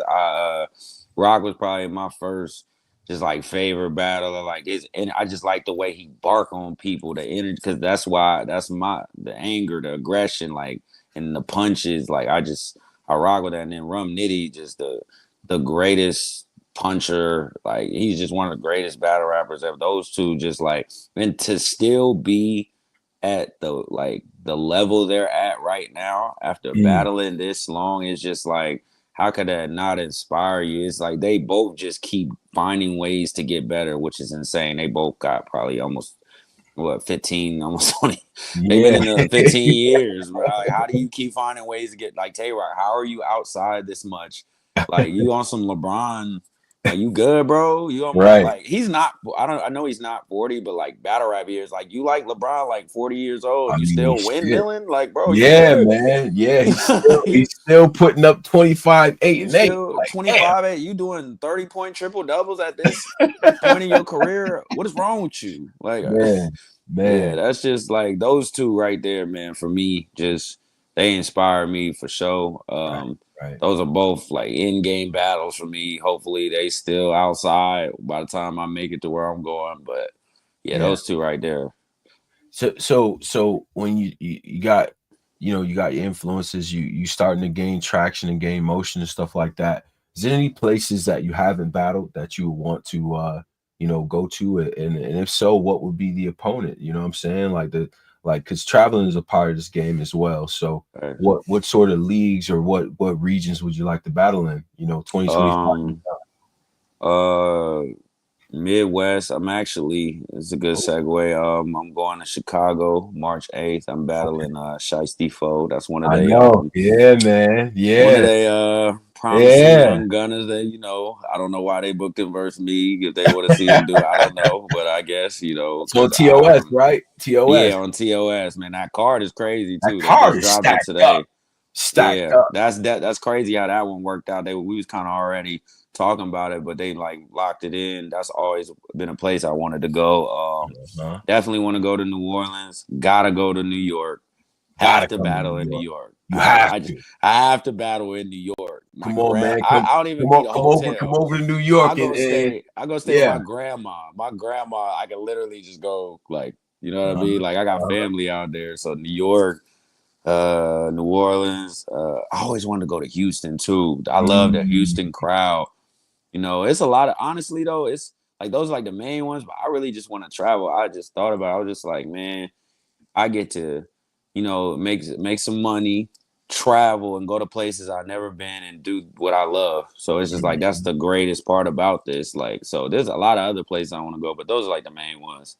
Yeah, but I could think of. Man. That's dope, man. Definitely needs you come to the city. You know what I'm saying? Them I Battle boys, them We Go Hard boys. You know what I'm saying? Like that'd be dope. As far as like people that you want to have conversations with, man, people that you want to see. Get into it. You know what I'm saying? 2025. Whether it's like guys that you feel like is at the same kind of level, or guys that's maybe veterans and shit like that, man. Who do you need to have a conversation with, man? Talk to me. I'm not gonna lie. The mission I'm on right now, I'm okay. If someone wants to put money behind a name or sponsor some of that, that's cool, but that's not really my focus. My focus is going after all the top new talent. So most of my hit lists are like either they've been around for a little bit or like the newer guys. Like I would say Appa from I Battle, me and him got a lock in. He knows why. He know what he did. Wait, what'd he do? What'd he do? Tell me. So Doc had like it's not 1,200 people in here. Just tell me. Nah, it's good. It's good. It's probably not too. So Doc has this showcase where people write rounds for like battlers, like top tiers, all that. I'm in there and co-hosting. And we having a good time. Appa pulls up and says, "Hey, I got a round for Justise." I'm like, "What?" He's like, "I just wrote this like 20 minutes ago." I'm like, "What you? All right, whatever." And I ain't gonna be no hater. I was like, "All right, let me let him rock." I could have muted him. Everybody was like, "I don't know why you let him rap." This dude start rapping, flipping my name like no, just he's in the pocket. It was only like 90 seconds, but he got straight to it, and I was like, "You mother!" All right, bro. I was like, "For real, bro." And everybody on Twitter, Abba is like, you feel he's him, period. But on Twitter, like he's one of them. He's one of the Twitter space Rushmore. So he's cooking me. So then somebody clips, I think Doc or somebody recorded, they clips it, it goes viral. Oh my so God. and then on top of that, it looks like he wrote around, it looks like he was whooping my ass, but I didn't rap, like he just rapped. So it looks like he just dog walked me. And I'm like, at first I was like, okay. And then the competitor in me, I was like, wait, he going viral? I'm like, it pissed me off. Like, not like salute to Abba, like it ain't like real beef. It's just the competitor in me was like, oh nah. Like I know this nigga you did gotta not. see me. Yeah. And I felt like I was like, bro, I can't respond on Twitter. That's his domain. It's like, bro, let's go ahead and lock this in. Me and him gonna lock in. No, we actually, crazy part is it was me and Appa versus before Cuban, but salute to Appa. It wasn't like he was straight stand up. He was outside. The date for Westworld got changed, and he already had something for iBattle. So, Cuban stepped up. Salute to Cuban too for doing that. You know what I mean? Give me a chance to, give me a shot. Right. But me and Appa talk about it. Like we gonna lock in. It's like a matter of when. It's not but he might be at the top of my list because of what I just told you. Wow. Oh my God. And when I think about it, I'm like, you got me so messed up, bro. like I might have to send you the clip just so you can see, bro. He wild, bro. I got people DMing me, yo, Appa smoked you. I'm like, bro, I ain't get to rap, bro. Like, right. Like, stop saying that, bro. Stop saying that, bro. That's but it's dope. It worked out because now we got a little storyline, but it ain't like like I said, it ain't no real like outside beat. But I do want to kill him. Like, yeah. He gonna see with my first round when we start battle. He gonna know what type time I'm on. But that was some ignorant shit he pulled. Yeah. I get it. Capo. That's one he been avoiding me. He getting the big names now, so it's all right, I get it. I'm Lil OB Justice, but he gotta see me. Capo gotta see me. Me and Next has to happen in Sacramento this year. I'm done waiting. Okay, perfect. Yeah, me and Next. Who else? I had a hit list. I also wanted to. Basically those are like the three ones because Hansel was at the top of the list, but I just got that one out the way. But I really want, if you're in a top 6 or you're any new talent like that's getting buzz, I want to smoke you. I'm not really focused on names. I'm trying to pick off all the people in my class right now. I want to prove that I'm one of the, if not the best new, you know what I'm saying? New dude out here. So that's my mission right now. If they give me a name, great, but that's not really my focus. At least for this year, I'm just like, this year, I gotta catch wreck with my class. You see what those battles look like. Being Hansel is. I see. It's working, man. Capo, Appa, Eunice, and Hansel. It's not a coincidence that these interclass battles are some of the best. Even Elijah Strait isn't like new, but he's kind of new. Like he was the first Crucible. Elijah Strait and Foots. Oh, man. These are some of the best battles. It's a fact. We got to start having these interclass battles. I know all the the young guy. We want to get the names. We got to stop ducking wreck with our class, man. Yeah, those are some of the best battles. And because once you get the names, like you, for instance, you got like really solid like names that are veterans and stuff that people respect. It's like it's nothing wrong with going back and like battling within the class because now we get to see the separation. Like with the Nexus card and URL, I'm looking forward to Dice versus Hansel, right? Like, that's just gonna be a war. Like that's the first battle I'm watching when they don't drop on the app. Respect to everybody on the card. That's the first battle I'm watching. You know what I'm saying? Because that's y'all the new generation, man. And that's what people want to hear. And I like the fact that it's camaraderie. Like y'all not going left with each other, but it's competitive though. Yeah. I don't believe in that. It's got to be real animosity there. I'm not gonna put on a fake show. Like if we really like, if I don't like, because there's gonna be somebody. There's a couple people that I don't really, but like if we cool, I'm not gonna. My integrity is not gonna allow me to just for the sake of promo talk to you like we ain't been cool. You know what I mean? Like with Hansel, I was like, look, I'm not gonna cross no lines. We're gonna talk battle rap. We're gonna keep within the realms of battle rap. And me and him had very little, like our face-offs were boring. Like everybody was complaining and look at the battle. Oh, the battle. Look at the battle. Oh, y'all too friendly. Well, we wasn't friendly when we was rapping. Yeah, We're what? professionals, man. We ain't like, I don't gotta do all that. You know what I'm saying? I don't gotta. Yeah. You gotta let it happen organically. If there's really tension, like those, you know, then Nah, that's real facts, bro. That's real facts, and I like that. You know, you have a sense of direction. You got some hunger. You got a great squad around you and stuff like that. Like, what's your ultimate goal with this stuff? Because you know, I know you make the music and stuff, and maybe there's other interests that you have. So, but like, what's the ultimate goal for you with this battle rap shit? Like, are you trying to take it to the stadiums, the 3,000 rooms, or go overseas? Like, launch this into like the music? Like, what are you trying to do with this shit, bro? I'm trying to get on that big stage in front of 1,500, 2,000 people, because I can rock a little like a pit style. I like that, but I'm a performer. I feel like I would thrive on the stage. I be in there dancing. Like, you seen the tut move, the butterfly, like those are like, I'm performing like I'm on the stage every time. But you know, that's where I want to get to. I want to get to a known Summer Madness, you know, and I just gotta keep my head down, put the work in, man, and make sure every showing is one of them. And I feel like eventually I can get there. But that's the goal as far as like in battle rap. And maybe it'll lead to something outside. I like how a lot of the guys like Hitman, Conceited, you mentioned I can't my brain's fried. You mentioned him earlier. Frag, like Right. Yeah. just do other ventures outside. Like, I'm open to that. Like, if I could get on, you know, let me get on a little TV show.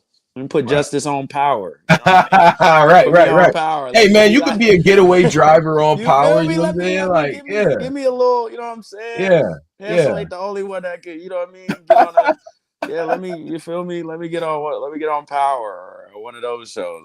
yeah. Oh, I think we might have lost him. He might have got a call from 50. I don't know. Justice, pull back up.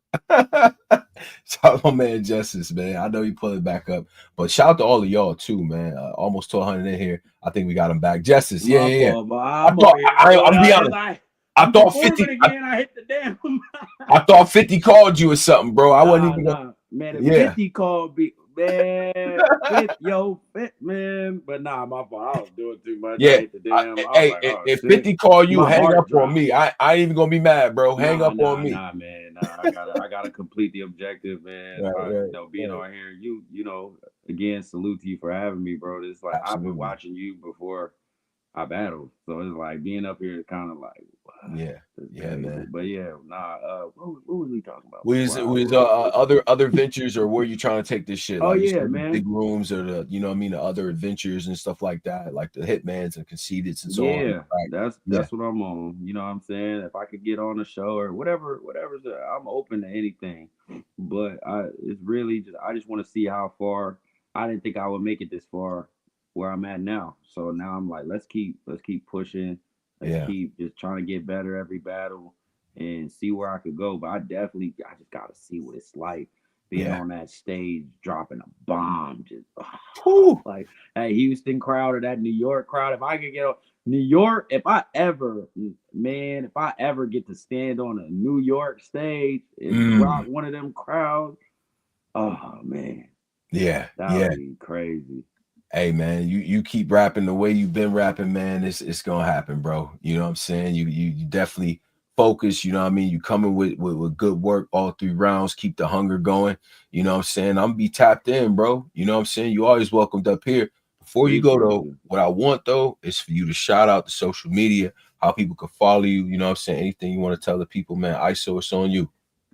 It's free game, all one word, _Justise, JUSTISE on Twitter, Instagram, and on Facebook. It's the same everywhere.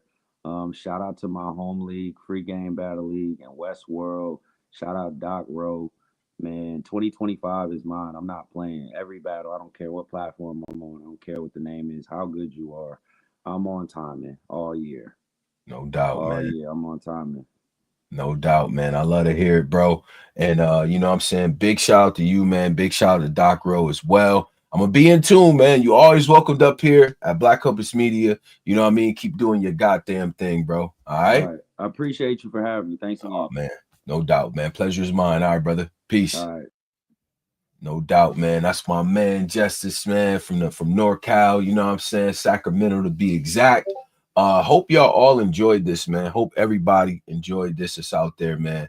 You know what I mean? There's a lot of great new talent that I got on the docket to interview and things like that. You know what I'm saying? A lot of people have been hitting me up. If you got suggestions, or if you know battlers that like want to get a new battler spotlight, let me know. You know, I'm in tune with everything from all sides and all regions, countries, and all of that. So, you know, this is this is like my favorite thing to do far as media go, you know what I'm saying, outside of radio shows and things like that.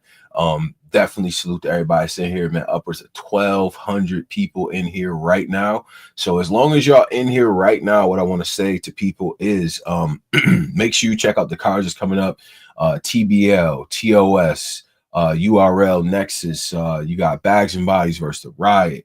You know what I'm saying? You got a whole list of things coming out, man. SVU out there in Harlem, bar you to death, man. I'm gonna be out there. A couple of artists that I manage are gonna be out there and stuff, Riggs and Authentic and stuff like that. And California, I am hosting out in California on February 8th. I will be in LA, School of Hard Bars. You got Real Deal versus Cali Smooth, and you got First Lady Flames versus RX. So I will be out there. I will be on the stream and things like that. So if you're in the LA area, definitely pull up and stuff, man. So it's gonna be dope.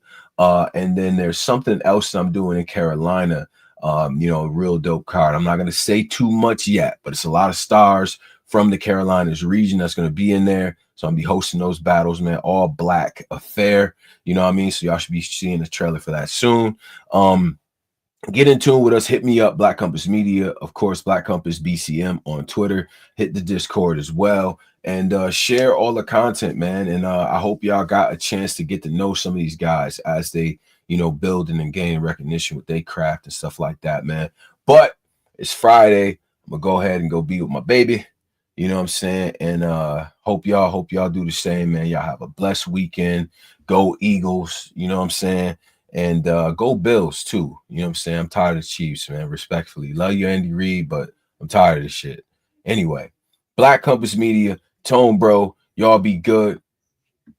Peace.